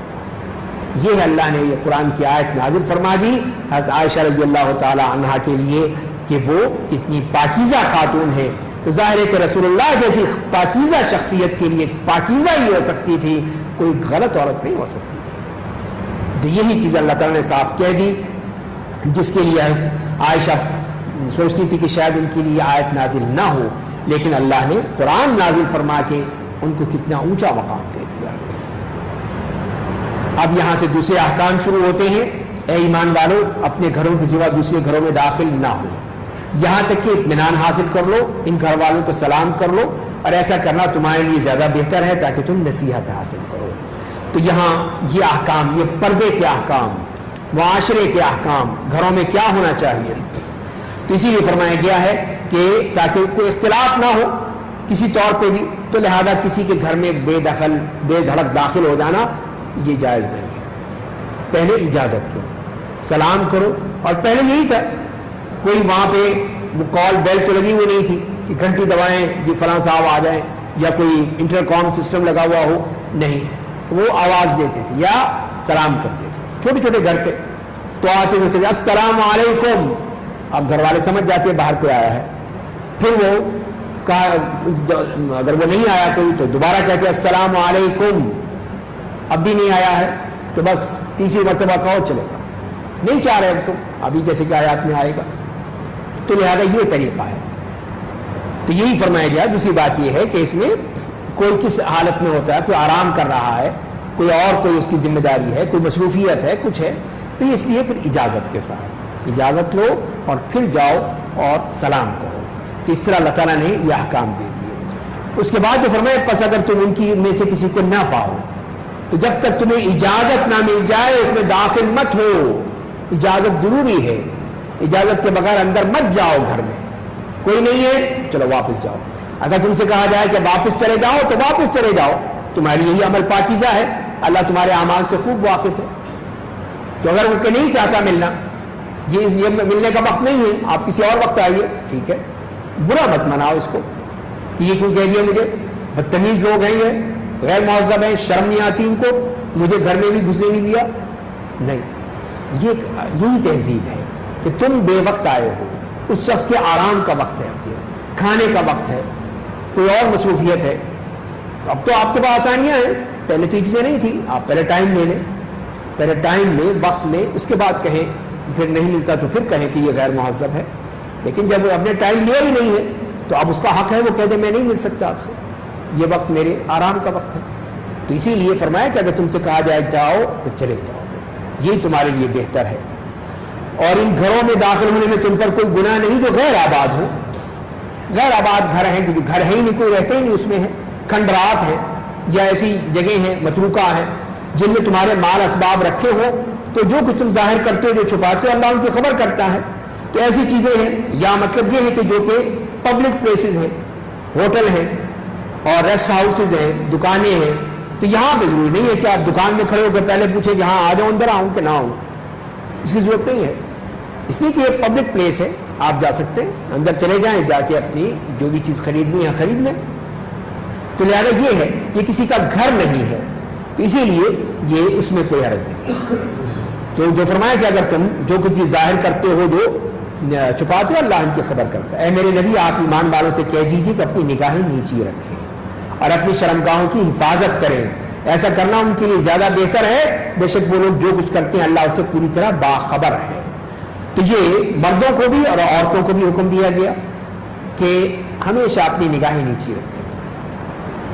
تو وہ جیسے کہ نبی کریم صلی اللہ علیہ وسلم نے فرمایا کہ اے علی، ایک نظر کے بعد دوسری نظر مت ڈالو، پہلی نظر تو معاف ہو جائے گی لیکن دوسری نظر تمہیں معاف نہیں ہوگی۔ تو اسی لیے پھر احباب نے کہا کہ پہلی ہی نظر میں سب کچھ کر لو، دوسری کی ضرورت ہی نہیں پڑے گی۔ تو یہ جب یہ تصور ہو تو بتائیے پھر کیا حشر ہوگا۔ تو جب کہ یہ کہا گیا کہ بس پہلی تو ہو سکتا ہے کہ کسی پہ نظر پڑ جائے، آپ جا رہے ہیں، راستے میں گزر رہے ہیں تو نظر پڑ گئی تو بس ہٹا لو، فوراً نظر نیچی کر لو، تو یہ ہمیں اس معاشرے کی بات بتائی گئی ہے کہ اس معاشرے کو کس طرح ہم پاک رکھ سکتے ہیں. تو اس میں یہ بے حیائی، یہ فحاشی اور یعنی سب ختم ہو جائے گی. تو اسی لیے فرمایا یہاں مردوں کو کہا گیا اور ان کے لیے فرمایا کہ اللہ تعالیٰ اس سے پوری طرح باخبر ہے. اور پھر یہی حکم عورتوں کو بھی دیا، اے میرے نبی آپ ایمان والی عورتوں سے کہہ دیجئے کہ اپنی نگاہیں نیچی رکھیں اور اپنی شرمگاہوں کی حفاظت کریں. تو یہ وہی حکم آ گیا کہ اس میں کسی قسم کی کوئی بھی ان پہ غیر محرم پہ نظر پڑ جائے تو یہ نہیں کہ یہ سمجھتے ہیں کہ یہ مرد کا کام ہے بس، عورت کے لیے تو جائز ہے سب کچھ. نہیں، اسے مرد کے لیے جائز نہیں ہے، عورت کے لیے بھی جائز نہیں ہے کہ وہ اس طرح غیر محرم مردوں کو دیکھے. اور اسے بھی کہا گیا کہ تم بھی اپنی شرمگاہ کی حفاظت کرو. اسی طرح پہ اس لیے کہ یہ نظر ہی اصل وہ پہلا دروازہ ہے یا پہلا سٹیپ ہے، پہلا قدم ہے جس کے ذریعے سے یہ بے حیائی کے دروازے کھلتے چلے جاتے ہیں. پھر انسان جو ہے وہ آگے بڑھتا ہی چلا جاتا ہے. تو لہذا اللہ تعالیٰ نے سب سے پہلے اسی بات پر یہ قدغن لگا دی کہ تم نے دیکھنا نہیں ہے، فوراً نظر نیچی کر لو. اس کے بعد عورتوں کو اور احکام دیے. فرمایا کہ اپنی زینت کو ظاہر نہ کریں سوائے اس کے جو ظاہر ہوتا ہے. اب اس میں بھی لوگوں نے کیا کچھ بنا لیا کہ جو ظاہر ہوتا ہے جی ہاتھ ظاہر ہوتے ہیں تو ہاتھ کھول لیں، چہرہ ظاہر ہوتا ہے تو چہرہ کھول لیں. تو یہی چہرہ جو ہے اصل چیز، یہی تو اصل فتنہ ہے. اسی کو کھول لیا تو پھر پردہ کس چیز کا رہ گیا؟ پاؤں کا پردہ ہے، پھر کس چیز کا پردہ ہے؟ تو یہی چیز جو فرمائی جا رہی ہے کہ زینت سے مراد یہ ہے کہ جو ظاہری زینت ہے بس وہ نظر آنی چاہیے. باقی جو اپنی زینت ہے، جو اپنے چہرے کی زینت ہے، جو ایک خاتون اپنے چہرے کو بناتی ہے، سنوارتی ہے، اپنے شوہر کے لیے کرتی ہے تو وہ اس کے لیے ہے. اب وہ یہ نہیں ہے کہ پوری دنیا کو دکھایا جا کر سب کو بن سنور کے جائے اور پوری دنیا کو اپنے جلوے دکھاتی رہے، نہیں. اسی لیے فرمایا کہ ظاہر جو ہے وہ ظاہر ہے. جیسے کہ اس نے اپنے اوپر وہ چادر اوڑھی ہوئی ہے، برقع اوڑھا ہوا ہے، کوئی اسکارف لیا ہوا ہے تو وہ چیز سب کو نظر آئے گی، وہ ظاہری چیز ہے. اندرونی جو زینت ہے وہ سب کے لیے نہیں ہے، وہ صرف اس کے گھر والوں کے لیے ہے، اس کے شوہر کے لیے ہے. تو یہ قرآن نے بتا دیا. اب اسی لیے بتایا اور پھر فرمایا کہ اپنی گریبانوں پر اپنی اوڑھنیاں ڈالے رکھو. تو یہ بھی اس کی حفاظت کرو، سینوں کے اوپر کپڑا یا چادر ڈالے رکھو، اس کی نمائش مت کرتی کرو. اور اپنے بناؤ سنگار کو کسی کے سامنے ظاہر مت کریں.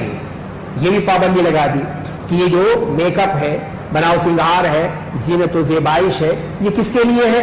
فرمایا کس کے لیے؟ اپنے شوہر کے لیے کرو. ٹھیک ہے، باپ ہے تمہارے شوہروں کے باپ ہیں، یہ سب وہ ہے جو محارم ہیں تو ان کے سامنے وہ اپنی زینت کھول سکتی ہے، اپنے چہرہ کھول سکتی ہے، ان کے سامنے آ سکتی ہے.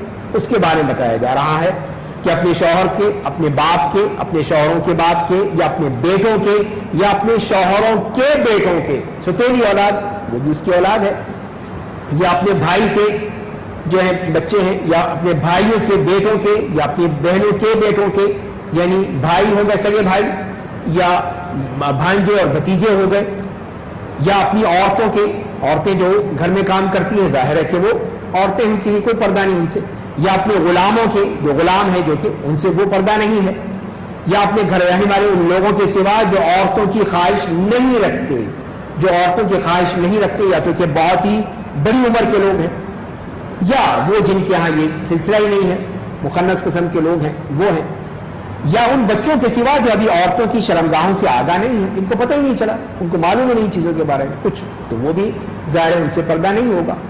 اور اپنے پاؤں زمین پر مار کر مت چلیں. کیوں نہ چلیں؟ اس لیے کہ جو پاؤں میں جو ان کے وہ جو پہنے ہوتے ہیں زیورات، کیا کہتے ہیں ان کو، پازیب یا پازیب ہیں، وہ جب چلیں گی تو اس کی جھنکار کی آواز آئے گی، تو اس کا بھی پردہ ہے. اس سے بھی کہا گیا کہ وہ پاؤں پہ مار مار کے اس طرح لوگوں کو سنانے کے لیے اس کی ضرورت نہیں ہے، تو اس سے بھی منع فرمایا گیا ہے تاکہ ان کی پوشیدہ زینت لوگوں کو معلوم ہو جائے. ارے مومنوں، تم سب مل کر اللہ سے توبہ کرو تاکہ تم کامیاب ہو جاؤ. تو اس طرح دیکھیے کہ کس طرح اللہ تعالیٰ نے مردوں کو بھی اور عورتوں کو بھی یہ احکام دے دیے کہ تاکہ اس معاشرے کو صحیح معاشرہ بنایا جا سکے، اس میں یہ عریانی فحاشی نہ ہو.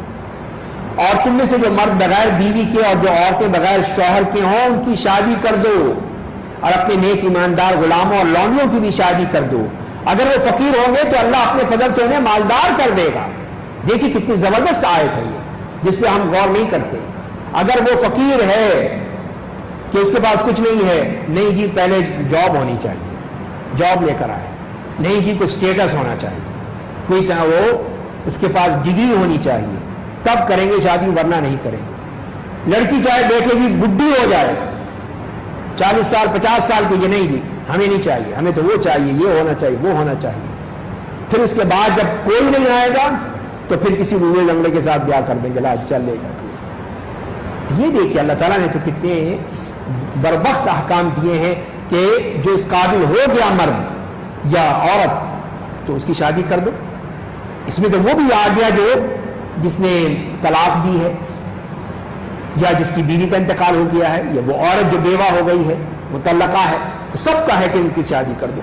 اب آپ کو دیکھ لیجیے صحابیات میں سے تو معلوم یہ ہوتا ہے کہ ایک کے بعد دوسرے، دوسرے کے بعد تیسرے وہ ان کی شادیاں ہو جاتی تھی، کوئی مسئلہ نہیں تھا۔ ایک شوہر سے انتقال ہو گیا، دوسرا مرد موجود ہے، اس سے شادی کر لی، اس کے بعد وہ بھی نہیں رہا، تیسرے سے کر لی۔ تو یہ ہے طریقہ، تاکہ اس معاشرے میں اس قسم کی چیزیں نہ پنپیں۔ اس لیے کہ یہ چیز جو ہے یہ انسان کی ایک فطرت ہے، اس کی خواہش ہوتی ہے۔ تو جیسے کھانے اور پینے کی خواہش ہے، اس طرح یہ خواہش بھی اللہ نے انسان میں رکھی ہے، مرد ہو یا عورت ہو، دونوں میں رکھی ہے۔ تو یہ اسی وقت پوری ہوگی جب وہ جائز طریقے سے اس کو پورا کریں گے۔ اگر اس کو جائز طریقے سے نہیں کیا جائے گا تو حرام کاری کے دروازے کھل جائیں گے، پھر وہ تمام وہ اسی طرح کے یہ جو لوگ ہیں وہ اپنے یہ معاملات شروع کر دیں گے۔ تو لہذا اسلام نے کس طرح یہ نظام رکھا ہے کہ فرمایا کہ تمہیں نہ تو اس بات کی فکر ہونی چاہیے کہ اس کے پاس کچھ نہیں ہے، تم شادی تو کر دو، اللہ سے دے گا۔ آج وہ ایک ہے، کل وہ دو ہو جائیں گے، تو پھر وہ ایک ہاتھ نہیں، دو ہاتھ نہیں، 4 ہاتھ ہوں گے اللہ سے مانگنے والے، تو اللہ ان کو دے گا ضرور۔ تو لہذا اس میں اب یہی آتا ہے، پتہ نہیں حدیث کہاں تک صحیح ہے، کہ جس میں یہی بندے نے فقر و فاقہ کا کیا تو آپ نے کہا شادی کر لو، جاؤ شادی کر لو۔ یہ نہیں کہا کہ نہیں بیٹھو ابھی، حالانکہ وہ اپنی جگہ ہے موجود، لیکن یہ بتانے کے لیے کہ اس فقر و فاقہ سے کوئی چیز ممانعت نہیں ہوتی، اللہ تعالیٰ اور دے دیتا۔ یہاں پہ اللہ نے وعدہ کر دیا کہ جو بھی اس معاملے میں ہوگا اللہ تعالیٰ ان کو غنی کر دے گا اپنے فضل سے، واللہ واسع علیم، اللہ تعالیٰ بڑی کشادگی والا، خوب جاننے والا ہے۔ اور جن کو شادی کے اسباب مہیا نہ ہو انہیں اپنی پاک دامنی کی حفاظت کرنی چاہیے، یہ بھی کہہ دیا ساتھ ساتھ۔ یہ نہیں کہا کہ جائیں جا کے وہ عیاشی کرتے پھریں، نہیں، اپنی اس پاک دامنی کو، اپنی عزت کی حفاظت کریں۔ اور حدیث میں جو آیا ان سے کہا آپ نے کہ نوجوانوں سے کہ نوجوانوں شادی کرو، اور اگر تم میں سے کوئی نہیں کر سکتا ہے تو روزہ رکھے، اس لیے کہ روزے کے ذریعے سے اللہ تعالیٰ اس کی وہ خواہشات کو کمزور کر دیتے ہیں۔ تو یہ ایک حفاظت کا سامان بتا دیا اللہ تعالیٰ نے اور نبی کریم صلی اللہ علیہ وسلم نے، اور فرمائے کہ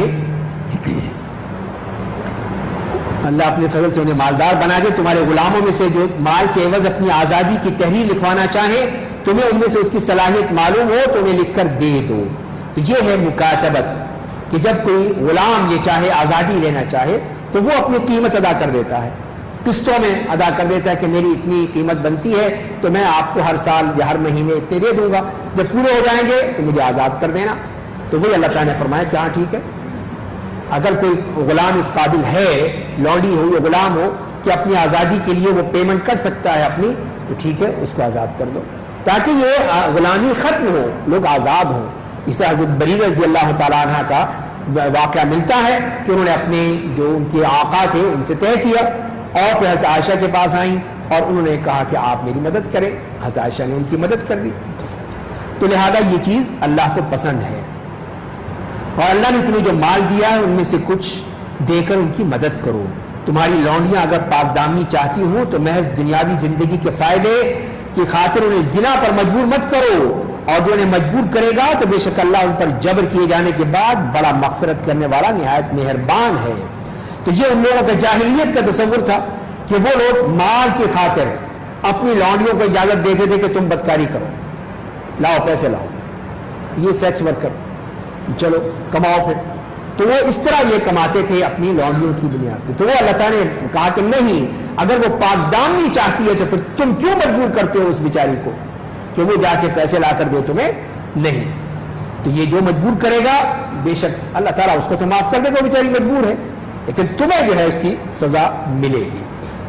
اور ہم نے تمہارے لیے کھلی آیات اور تم سے پہلے جو لوگ گزر چکے ہیں ان کے واقعات اور پرہیزگاروں کے لیے نصیحت نازل کی ہے۔ تو یہ اللہ تعالیٰ کی طرف سے یہ آیات اور یہ واقعات اور یہ نصیحت فرما دی گئی۔ اور اس کے بعد پھر قرآن کریم کا یہ ذکر آ رہا ہے عجیب انداز سے کہ اللہ نور السماوات والارض، اللہ آسمان و زمین کا نور ہے۔ اس کے نور کی مثال ایک طاق کی ہے جس میں ایک چراغ ہے، چراغ شیشے کے قندیل میں ہے، قندیل گویا کہ چمکدار ستارہ ہے، وہ چراغ زیتون کے اس مبارک درخت کے تیل سے روشن کیا جاتا ہے جو نہ مشرقی ہے اور نہ مغربی، قریب ہے کہ اس کا تیل خود ہی روشنی دینے لگے، چاہے آگ اسے نہ بھی چھوئے، نور ہی نور ہے۔ اللہ اپنے نور سے فائدہ اٹھانے کے لیے جس کی چاہتا ہے رہنمائی کرتا ہے، اللہ لوگوں کے لیے مثالیں بیان کرتا ہے، اللہ ہر چیز کا پورا علم رکھتا ہے۔ تو یہ اللہ تعالیٰ کے نور کے حوالے سے بتا دیا گیا ہے، اور یہ مثال دی ہے جیسے کہ دیوار میں ایک طاق ہو، طاق جو یعنی کھڑکی نما، آج کل تو ہوتی نہیں ہے، آج کل کی جنریشن کو پتہ ہی نہیں ہوگا اس کا۔ تو پہلے چراغ رکھنے کے لیے دیوار میں ایک سوراخ بنایا جاتا تھا، اس کو طاق کہا جاتا ہے، اس میں چراغ رکھتے تھے، چراغ جلتے تھے، روشنی پورے کمرے میں ہو جاتی تھی۔ تو وہی فرمایا گیا کہ دیوار میں ایک طاق ہے، طاق میں ایک چراغ رکھا ہوا ہے، چراغ ایک بلوری شیشے میں ہے، بہت ہی شفاف شیشہ ہے، اس کے اندر یہ چراغ رکھا ہوا ہے، اور یہ شیشہ اتنا صاف اور شفاف ہے اور چمکدار جیسے موتی کے مانند چمکتا ہوا ستارہ کہ روشنی کیسے اس میں سے جھلکتی ہے۔ اور اس چراغ کا تیل کون سا ہے؟ زیتون کے درخت کا۔ وہ کون سا ہے؟ جو مشرقی ہے نہ مغربی ہے، بیچ میں ایسی جگہ پہ لگا ہوا ہے جہاں پہ سارا دن اس کے اوپر دھوپ آتی ہے، دھوپ آتی ہے تو اس کا تیل کیسا فائن ہوگا، کتنا زبردست ہوگا جو اس زیتون کے درخت سے ملتا ہے۔ تو لہذا فرمایا کہ اس کا تیل اتنا صاف اور شفاف ہے کہ چراغ کو آگ روشن کرنے سے پہلے ہی تیل کے اندر سے روشنیاں پھوٹتی ہیں، اتنا شفاف ہے کہ اس میں سے بھی روشنی پھوٹنے لگتی ہے۔ یعنی وہ چراغ کیا ہے؟ گویا نور ہی نور ہے۔ یہ ہے اس کی دیکھیے شفافیت جو اللہ نے بتائی ہے کہ وہ اس میں تیل بھی، اس چراغ بھی، اس کی لو بھی، اس کا شیشہ بھی سب انتہائی بہترین ہے۔ یہ ہے وہ نور، یہ اللہ کا نور بھی روشنی ہی روشنی ہے۔ یہ ہے اللہ نور السماوات والارض۔ اور اسی لیے جیسے کہ حدیث میں آتا ہے کہ آپ نے خود فرمایا اللہ کے بارے میں، صحیح حدیث ہے کہ اس کا حجاب نور ہے، اگر وہ اس کو ہٹا دے تو اس کے چہرے کے انوار، اس کے سامنے جو چیز بھی ہے اس کو جلا کر راکھ کر دے۔ یہ حجاب ہے اس کا جہاں تک اس کی نگاہ پڑے گی۔ اور اسی لیے جب آپ سے پوچھا گیا کیا آپ نے اپنے رب کو دیکھا ہے، تو آپ نے فرمایا کہ وہ تو نور ہے، میں اسے کیسے دیکھ سکتا ہوں؟ نور انا اراہ، میں کیسے اس کو دیکھ سکتا ہوں؟ تو یہ ہے اس کا نور جو اس کے حجاب کی وجہ سے اس کو کوئی دیکھ نہیں سکتا ہے۔ اور پھر وہاں پہ قیامت کے میں جا کر اللہ تعالیٰ اپنے اس نور کو دکھائیں گے، اس حجاب کو ہٹا دیں گے اپنے چہرے سے، اور پھر جنتی اس طرح دیکھیں گے اپنے رب کو جیسے وہ 14ویں کے چاند کو دیکھتے ہیں۔ کوئی مشکل نہیں ہوتی، اللہ ہمیں بھی نصیب فرمائے۔ تو یہ ہے وہ چیز جو فرمائی جا رہی ہے، اور اس مثال کے ذریعے سے اس کو اللہ تعالیٰ نے بیان کر دیا ہے کہ یہ نور ہے۔ فی بیوت اذن اللہ ان ترفع، وہ چراغ ایسے گھروں میں ہے جن کے بارے میں اللہ کا حکم ہے کہ ان کی قدر و منزلت کی جائے، ان میں صرف اسی کا نام لیا جائے۔ ان گھروں یعنی مسجدوں میں صبح شام اس کی تسبیح لوگ پڑھتے رہتے ہیں۔ تو یہ ہے وہ اس کے وہ گھر جہاں پہ اللہ کی تسبیح بیان کی جاتی ہے۔ فرمایا کہ رجال لا تلہیہم تجارہ، وہ لوگ جنہیں کوئی تجارت اور کوئی خرید و فروخت اللہ کی یاد سے اور نماز قائم کرنے سے اور زکوٰۃ دینے سے غافل نہیں کرتی ہے۔ یہ ہے وہ اللہ کے بندے جو اللہ کے ذکر میں ہمیشہ مصروف رہتے ہیں۔ وہ اس دن سے ڈرتے ہیں جب مارے دہشت کے لوگوں کے دل، ان کی آنکھیں الٹ جائیں گی، تاکہ وہ لوگ جو نیک کام کرتے ہیں اللہ انہیں اس کا سب سے اچھا بدلہ دے اور اپنے فضل سے انہیں زیادہ بھی دے۔ اللہ جسے چاہتا ہے بے حساب روزی دیتا ہے، اور کافروں کے اعمال اس کی مثال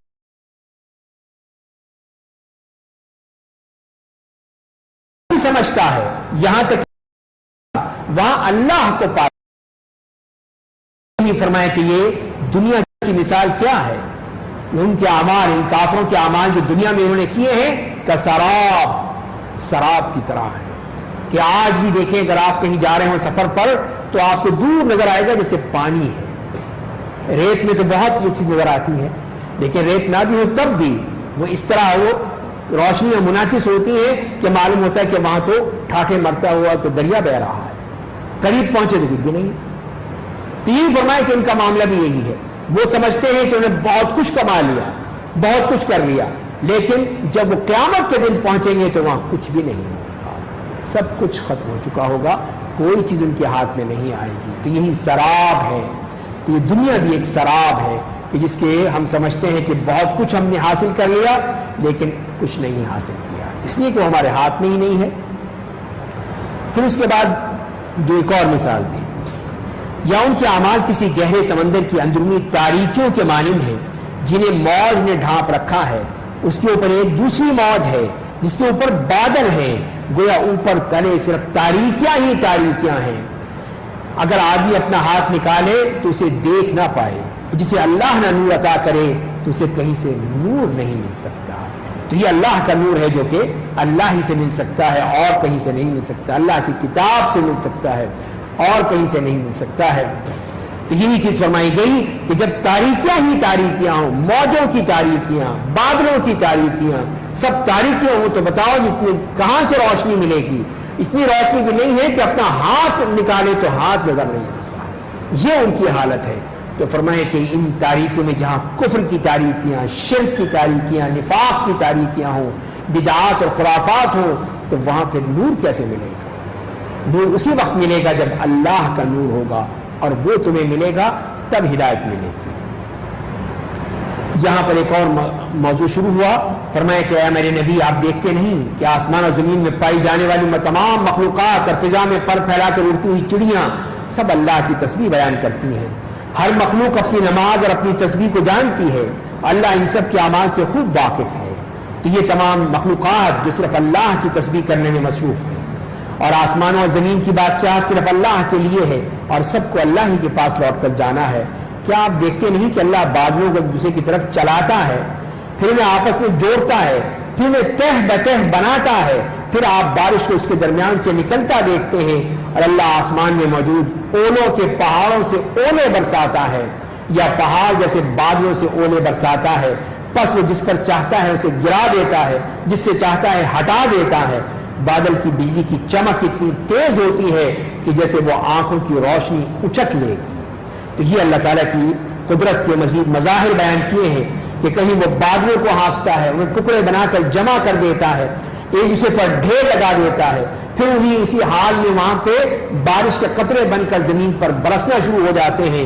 کہیں پہ وہ بڑے بڑے ٹکڑوں کی شکل میں زمین میں، کہیں برف کی صورت میں گرتے ہیں. لیکن کہیں یہ نہیں ہوتا کہ برف کا بڑا توبہ گر جائے، یہ نہیں ہوتا. لوگ مر جائیں گے تو آئے گا تو اولوں کی شکل میں آئے گا، برف باری کی شکل میں آئے گا، لیکن کوئی پہاڑ نہیں ٹوٹ پڑے گا جو آسمان پہ گر جائے، لوگوں پر گر جائے، ایسا نہیں ہوتا. اللہ رات اور دن کو بدلتا رہتا ہے. بے شک اسے بصیرت والوں کے لیے بہت عبرت ہے. اللہ نے ہر جانور کو پانی سے پیدا کیا ہے. اس میں سے بعض پیٹ کے بل چلتے ہیں، بعض ایسے جانور ہیں جو اپنے پیٹ کے بل نیچتے ہیں، سانپ ہے اور مچھلیاں ہیں اور دوسرے جتنے بھی جانور ہیں جو پیٹ کے بل چل رہے ہیں. اور ان میں سے بعض 2 پاؤں پر چلتے ہیں، 2 پاؤں دیے ہیں ان کو، جیسے انسان خود 2 پاؤں پر چلنے والا جانور ہے. باقی دوسرے جو جانور ہیں جو اس طرح 2 پاؤں رکھتے ہیں، اور بعض 4 پاؤں پر ہیں کہ 4 پاؤں اللہ نے دیے ہیں، اس کے ذریعے سے چلتے ہیں. اللہ جو چاہتا ہے پیدا کرتا ہے، یہ اس کی تخلیقات ہیں. بے شک اللہ ہر چیز پر قدرت رکھتا ہے، اور ہم نے اپنی واضح آیات اتار دی ہیں. اللہ جسے چاہتا ہے سیدھی راہ دکھاتا ہے. فرمایا کہ منافقین کہتے ہیں کہ ہم اللہ اور رسول پر ایمان لے آئے اور ہم نے اطاعت قبول کر لی ہے، پھر اس کے بعد ان کا ایک گروہ منہ پھیر لیتا ہے اور وہ لوگ کبھی ایمان والے تھے ہی نہیں. تو یہ منافقین، ان کا معاملہ ہی ایسا ہے کہ زبان سے تو کہتے رہیں گے، لیکن جب وقت آئے گا تو فوراً بھاگ لیں گے، منہ پھیر لیں گے. اور اگر وہ حق بجانب ہوتے تو اس کے پاس اطاعت گزار بن کر آتے. اگر باقی وہ حق پر تھے تو آتے، پھر اطاعت کرتے، رسول اللہ کی بات مانتے. کیا ان کے دلوں میں نفاق کی بیماری ہے یا انہیں آپ کی نبوت میں شبہ ہے یا انہیں ڈر ہے کہ اللہ اس کا رسول ان پر ظلم کرے گا، بلکہ وہ لوگ خود اپنے آپ پر ظلم کرنے والے ہیں۔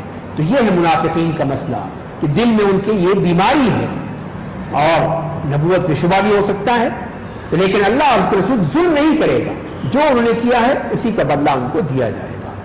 مومنوں کو جب اللہ اس کے رسول کی طرف بلایا جاتا ہے تاکہ ان کے درمیان فیصلہ کر دے تو کہتے ہیں کہ ہم نے یہ بات سن لی، اسے مان لیا، سمعنا و اطعنا، وہی لوگ فلاح پانے والے ہیں۔ یہ ہے مومن کی شان کہ اللہ کا حکم سن لیا تو فوراً ماننا ہے اس کو، یہ نہیں سوچنا نہیں نہیں ابھی نہیں ابھی نہیں ابھی کیا بڑھاپے میں دیکھی جائے گی، نہیں، سمعنا و اطعنا، سنو اور مانو، یہ ہے اللہ کا فرمان، اور یہی اللہ کو بہت پسند ہے۔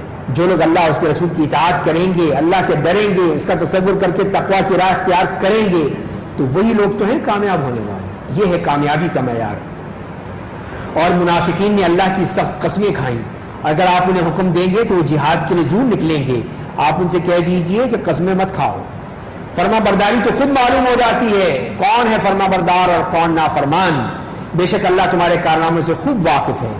آپ کہیے کہ اللہ کی اطاعت کرو اور رسول کی اطاعت کرو، پس اگر تم لوگ روگردانی کرو گے تو رسول پر تبلیغ کرنی لازم ہے، وہ کام کریں گے، اپنی دعوت دیں گے جن کی ذمہ داری ان کے سر ڈال دی گئی ہے، اور تم پر اسے قبول کرنا لازم ہوگا جس کی ذمہ داری تم پر ہے، یعنی ان کا کام تبلیغ ہے، دعوت ہے، تمہارا کام قبول کرنا ہے، تو تم اپنا کام کرو، پھر ان کے اوپر مت دیکھو وہ کیا کہہ رہے ہیں، بس ان کی بات مانو اور اس کی بات کو قبول کرو۔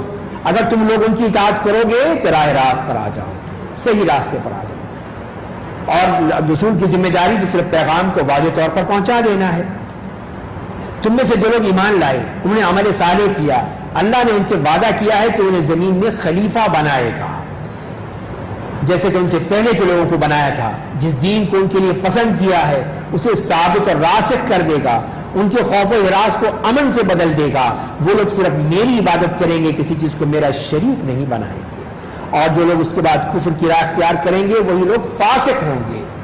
اسی اللہ نے وعدہ کیا ہے یہاں پر ایمان اور عمل صالح کرنے والوں کو کہ ہم تمہیں یہاں پہ حکومت دیں گے، اقتدار دیں گے تمہیں اس زمین پر، اور تمہارے لیے دین جو پسند کیا ہے اسے تمہارے لیے مستحکم کر دیں گے اور تمہیں امن دیں گے۔ شرط کیا ہے؟ میری عبادت کرنا، شرک مت کرنا، شرک کرو گے جاؤ گے، برباد ہو جاؤ گے۔ تو یہ اللہ کا وعدہ ہے کہ واقعی میں دوں گا، لیکن اس شرط کے ساتھ اور نہیں، جس نے بھی اس کے بعد کفر کیا تو وہی لوگ فاسق ہیں۔ اور مومنوں تم لوگ نماز قائم کرو، زکوٰۃ ادا کرو اور رسول کی اطاعت کرو تاکہ تم پر رحم کیا جائے۔ تو رحمت کب ہوگی پھر؟ جب اطیع الرسول ہوگا، جب اطیع الرسول ہی نہیں ہے تو رحمت کہاں سے آئے گی؟ تینوں چیزیں فرما دی کہ نماز قائم کرو، زکوٰۃ دو، رسول کی اطاعت کرو تاکہ تم پر رحم کیا جائے۔ تو نہ ہم نماز پڑھتے ہیں، نہ زکوٰۃ دیتے ہیں، نہ اطاعت رسول ہے، تو رحمتیں کہاں سے آئیں گی؟ یہ تو اللہ نے کہہ رکھا ہے۔ آپ یہ ہرگز نہ سمجھے کہ کفار ہمیں زمین میں عاجز بنا دیں گے، ان کا ٹھکانہ تو جہنم ہے اور وہ بہت بری جگہ ہے۔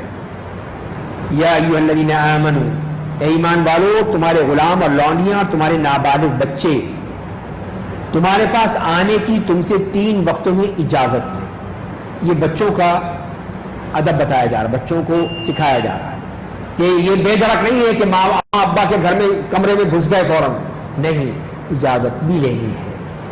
3 وقت ہے، ان تینوں اوقات میں اجازت کے بغیر اپنے ماں باپ کے کمرے میں بھی نہیں جا سکتے، ان سے اجازت لینی ہوگی۔ وہ کون سے وقت ہیں؟ فرمایا کہ فجر کی نماز سے پہلے، دوپہر کے وقت جب تم اپنے کپڑے اتار کر آرام کرتے ہو، اور عشاء کی نماز کے بعد۔ تو یہ 3 اوقات ہیں، فرمایا یہ پردے کے اوقات ہیں، ان کے علاوہ اوقات میں نہ تم پر کوئی گناہ ہے نہ ان پر، تم نے ایک دوسرے کے پاس کثرت سے آتے جاتے ہو، اللہ تمہیں اپنی آیتیں بیان کرتا ہے، اللہ بڑا جاننے والا، بڑی حکمتوں والا ہے۔ تو یہ حکم بتا دیا کہ بچوں کو سکھاؤ کہ یہ اجازت نہیں۔ تو یہ کتنی بڑی بات ہے کہ جو ہم جس سے غافل رہتے ہیں، اپنے بچوں کو بھی نہیں سکھاتے کہ وہ کسی کے کمرے میں پرائیویسی ہے ہر ایک کی شخص کی، کہ وہ اس کا کمرہ ہے، بچے کی بھی پرائیویسی ہے، بچے کا کمرہ ہے تو آپ اس سے بھی کہیں کہ میں تمہارے اجازت لے کر تمہارے کمرے میں آؤں گا، تاکہ وہ سیکھے کہ وہ جب آپ کے کمرے میں آئے تو ناک کرے، اجازت لے پھر آئے.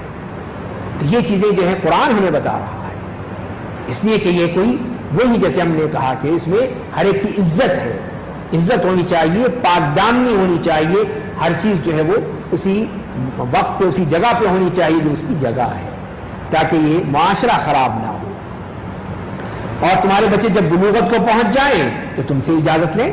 ابھی تو بچے ہیں چھوٹے ہیں، ان کے لیے تو یہ حکم ہے کہ بیچارے نابالغ بچے ہیں، غلام ہیں، لونڈیاں ہیں، تو یہ ان کا تو معاملہ یہ ہے. جب یہ بالغ ہو جائیں، بڑے ہو جائیں، تو پھر ان کو بھی چاہو کہ یہ اجازت لیں، وہ اجازت لے کر آئیں، ان کو بھی بتاؤ سب.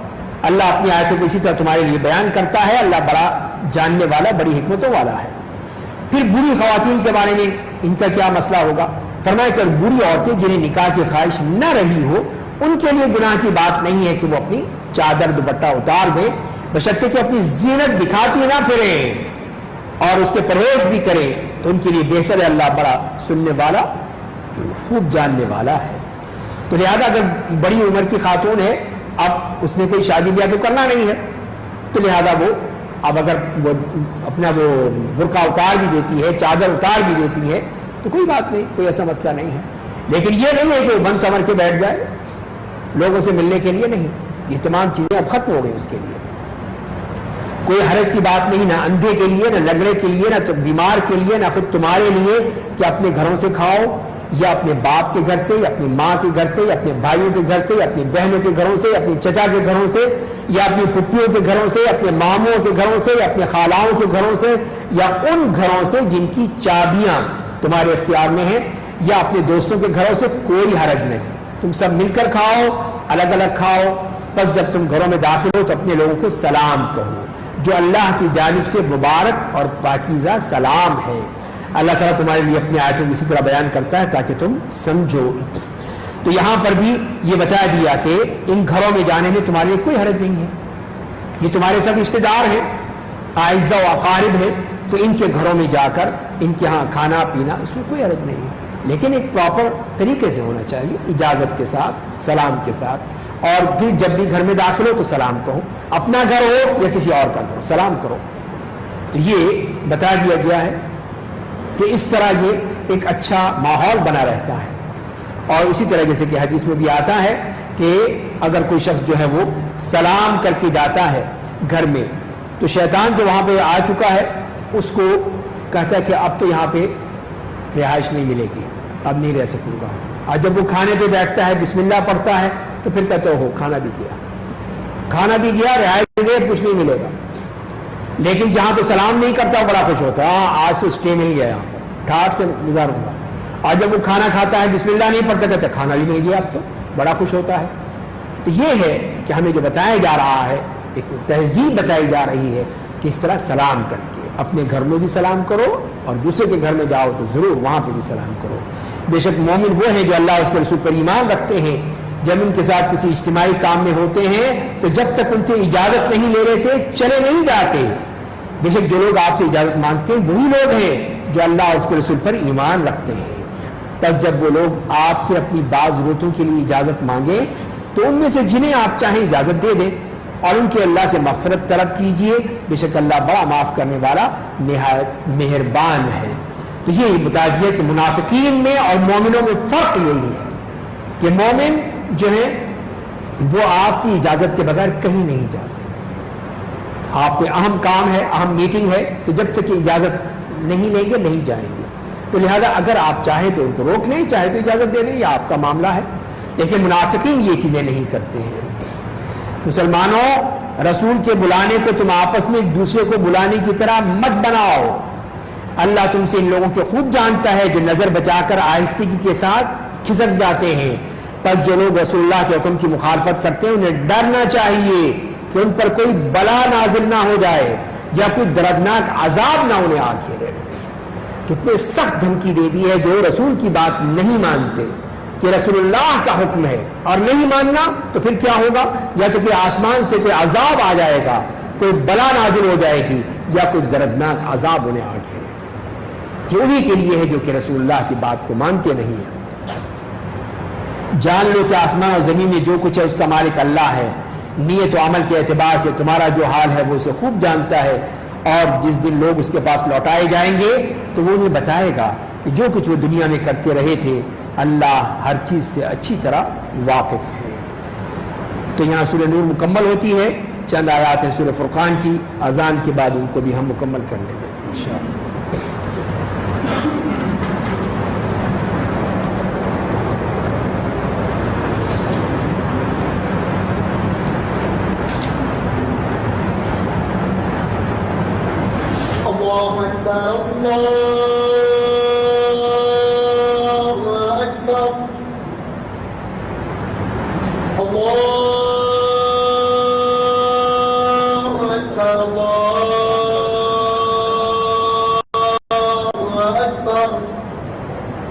اللہ اکبر اشہد ان لا الہ الا اللہ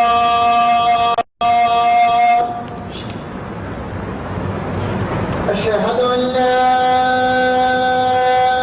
الہ الا اللہ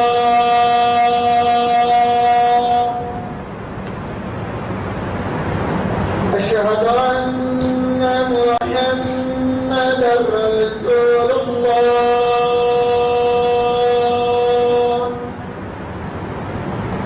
اشہد ان محمد رسول اللہ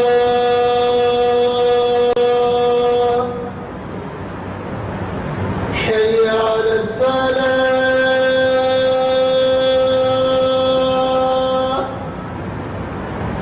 حی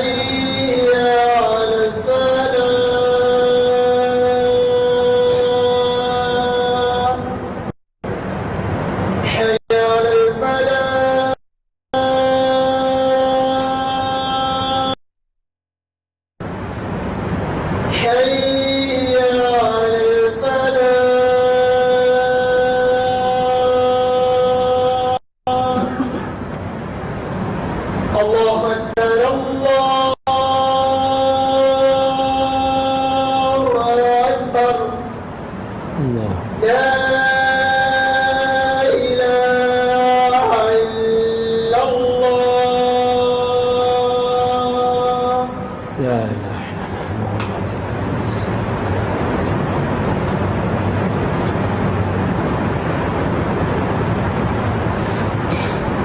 اس کے بعد سورۃ الفرقان ہے جو مکی صورت ہے اور اس کی 77 آیات ہیں۔ بسم اللہ الرحمن الرحیم تبارک الذی نزل الفرقان علی عبدہ لیکون للعالمین نذیرا۔ بے شمار خیر و برکت والا ہے وہ اللہ جس نے اپنے بندے پر قرآن نازل کیا، فرقان نازل کیا ہے تاکہ وہ سارے جہان والوں کے لیے آخرت کے عذاب سے ڈرانے والا بنے۔ تو یہاں پہ بھی اللہ تعالیٰ نے اپنا بندہ کہہ کے، اور یہی قرآن میں نظر آتا ہے جہاں پہ بھی جو بڑے بڑی چیزیں ہیں وہاں پہ آپ کو اللہ تعالیٰ نے اپنا بندہ مخاطب کیا ہے اور اپنی طرف منسوب کر کے بتایا ہے۔ وہ اللہ جو آسمان و زمین کا مالک ہے، جس نے اپنی کوئی اولاد نہیں بنائی ہے، جس کی بادشاہت میں اس کا کوئی شریک نہیں ہے، اور جس نے ہر چیز کو پیدا کیا ہے پھر اسے اسی کی عین غرض و غائب کے مطابق بنایا ہے۔ اور مشرکوں نے اللہ کے سوا بہت سے معبود بنا لیے ہیں جو کسی چیز کو پیدا نہیں کرتے ہیں بلکہ وہ خود پیدا کیے گئے ہیں، اپنے لیے کسی نفع نقصان کے اختیار نہیں رکھتے ہیں، نہ موت نہ زندگی نہ دوبارہ زندہ اور کرنا ان کے اختیار میں ہے۔ تو یہ فرق بتا دیا کہ ان لوگوں نے جو مخلوق بنا رکھے ہیں، جو معبود بنا رکھے ہیں مخلوقات میں سے، ان کی کیا کیفیت ہے، کیا صفت ہے، کیا ان کے پاس ہے۔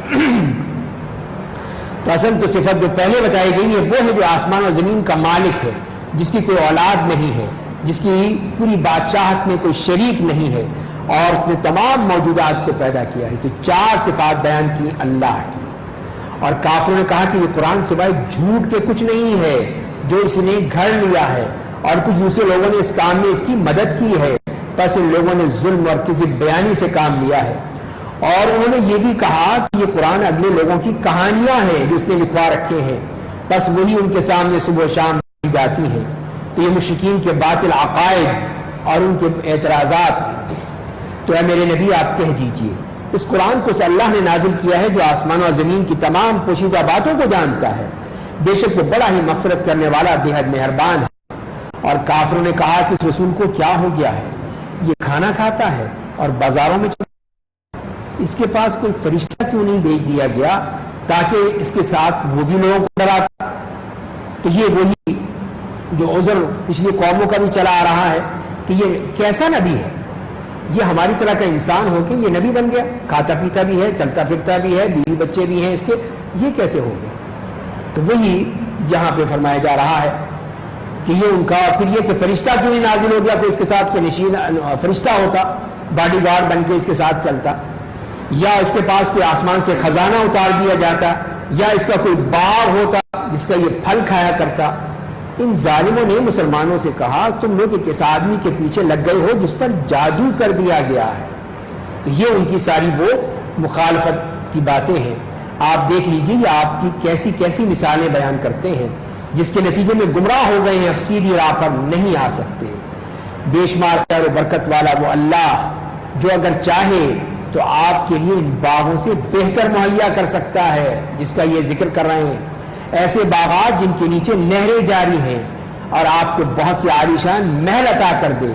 بلکہ ان کافروں نے قیامت کو جھٹلا دیا ہے، اور قیامت کی تکذیب کرنے والوں کے لیے ہم نے بھڑکتی ہوئی آگ تیار کر رکھی ہے۔ جب جہنم انہیں دور سے دیکھے گی تو وہ لوگ اس کے غصہ بھری آواز اور چنگار سنیں گے، اور جب وہ ہاتھ پاؤں بندھے ہوئے جہنم کی ایک تنگ جگہ میں ڈال دیے جائیں گے تو وہاں وہ اپنی ہلاکت کو پکاریں گے۔ وہ تو فرشتے ان سے کہیں گے کہ آج ایک ہلاکت کو نہیں، بہت سی ہلاکتوں کو آواز دو، اب تو تمہارا کام ہی یہی کہ چیخنا چلانا ہے۔ اے میرے نبی آپ ان سے پوچھئے کہ جہنم کا دردناک عذاب اچھا ہے یا ہمیشہ رہنے والی وہ جنت جس کا اللہ نے ڈرنے والوں سے وعدہ کیا ہے، جو ان کا بدلہ اور ٹھکانہ ہوگا؟ اس میں انہیں ہر وہ چیز ملے گی جو وہ چاہیں گے، اس میں ہمیشہ رہیں گے۔ یہ آپ کا رب کا ایسا حتمی وعدہ ہے جس کا اس سے سوال کیا جائے گا، اور جس دن آپ کا رب انہیں اور ان معبودوں کو جمع کر دے گا، سب سامنے آ جائیں گے جن کی وہ اللہ کے سوا عبادت کرتے تھے۔ تو ان معبودوں سے پوچھے گا کیا تم نے میرے ان بندوں کو گمراہ کیا تھا یا خود ہی راہ بھٹک گئے تھے؟ تو کیا ہے بتاؤ اب اس میں سے؟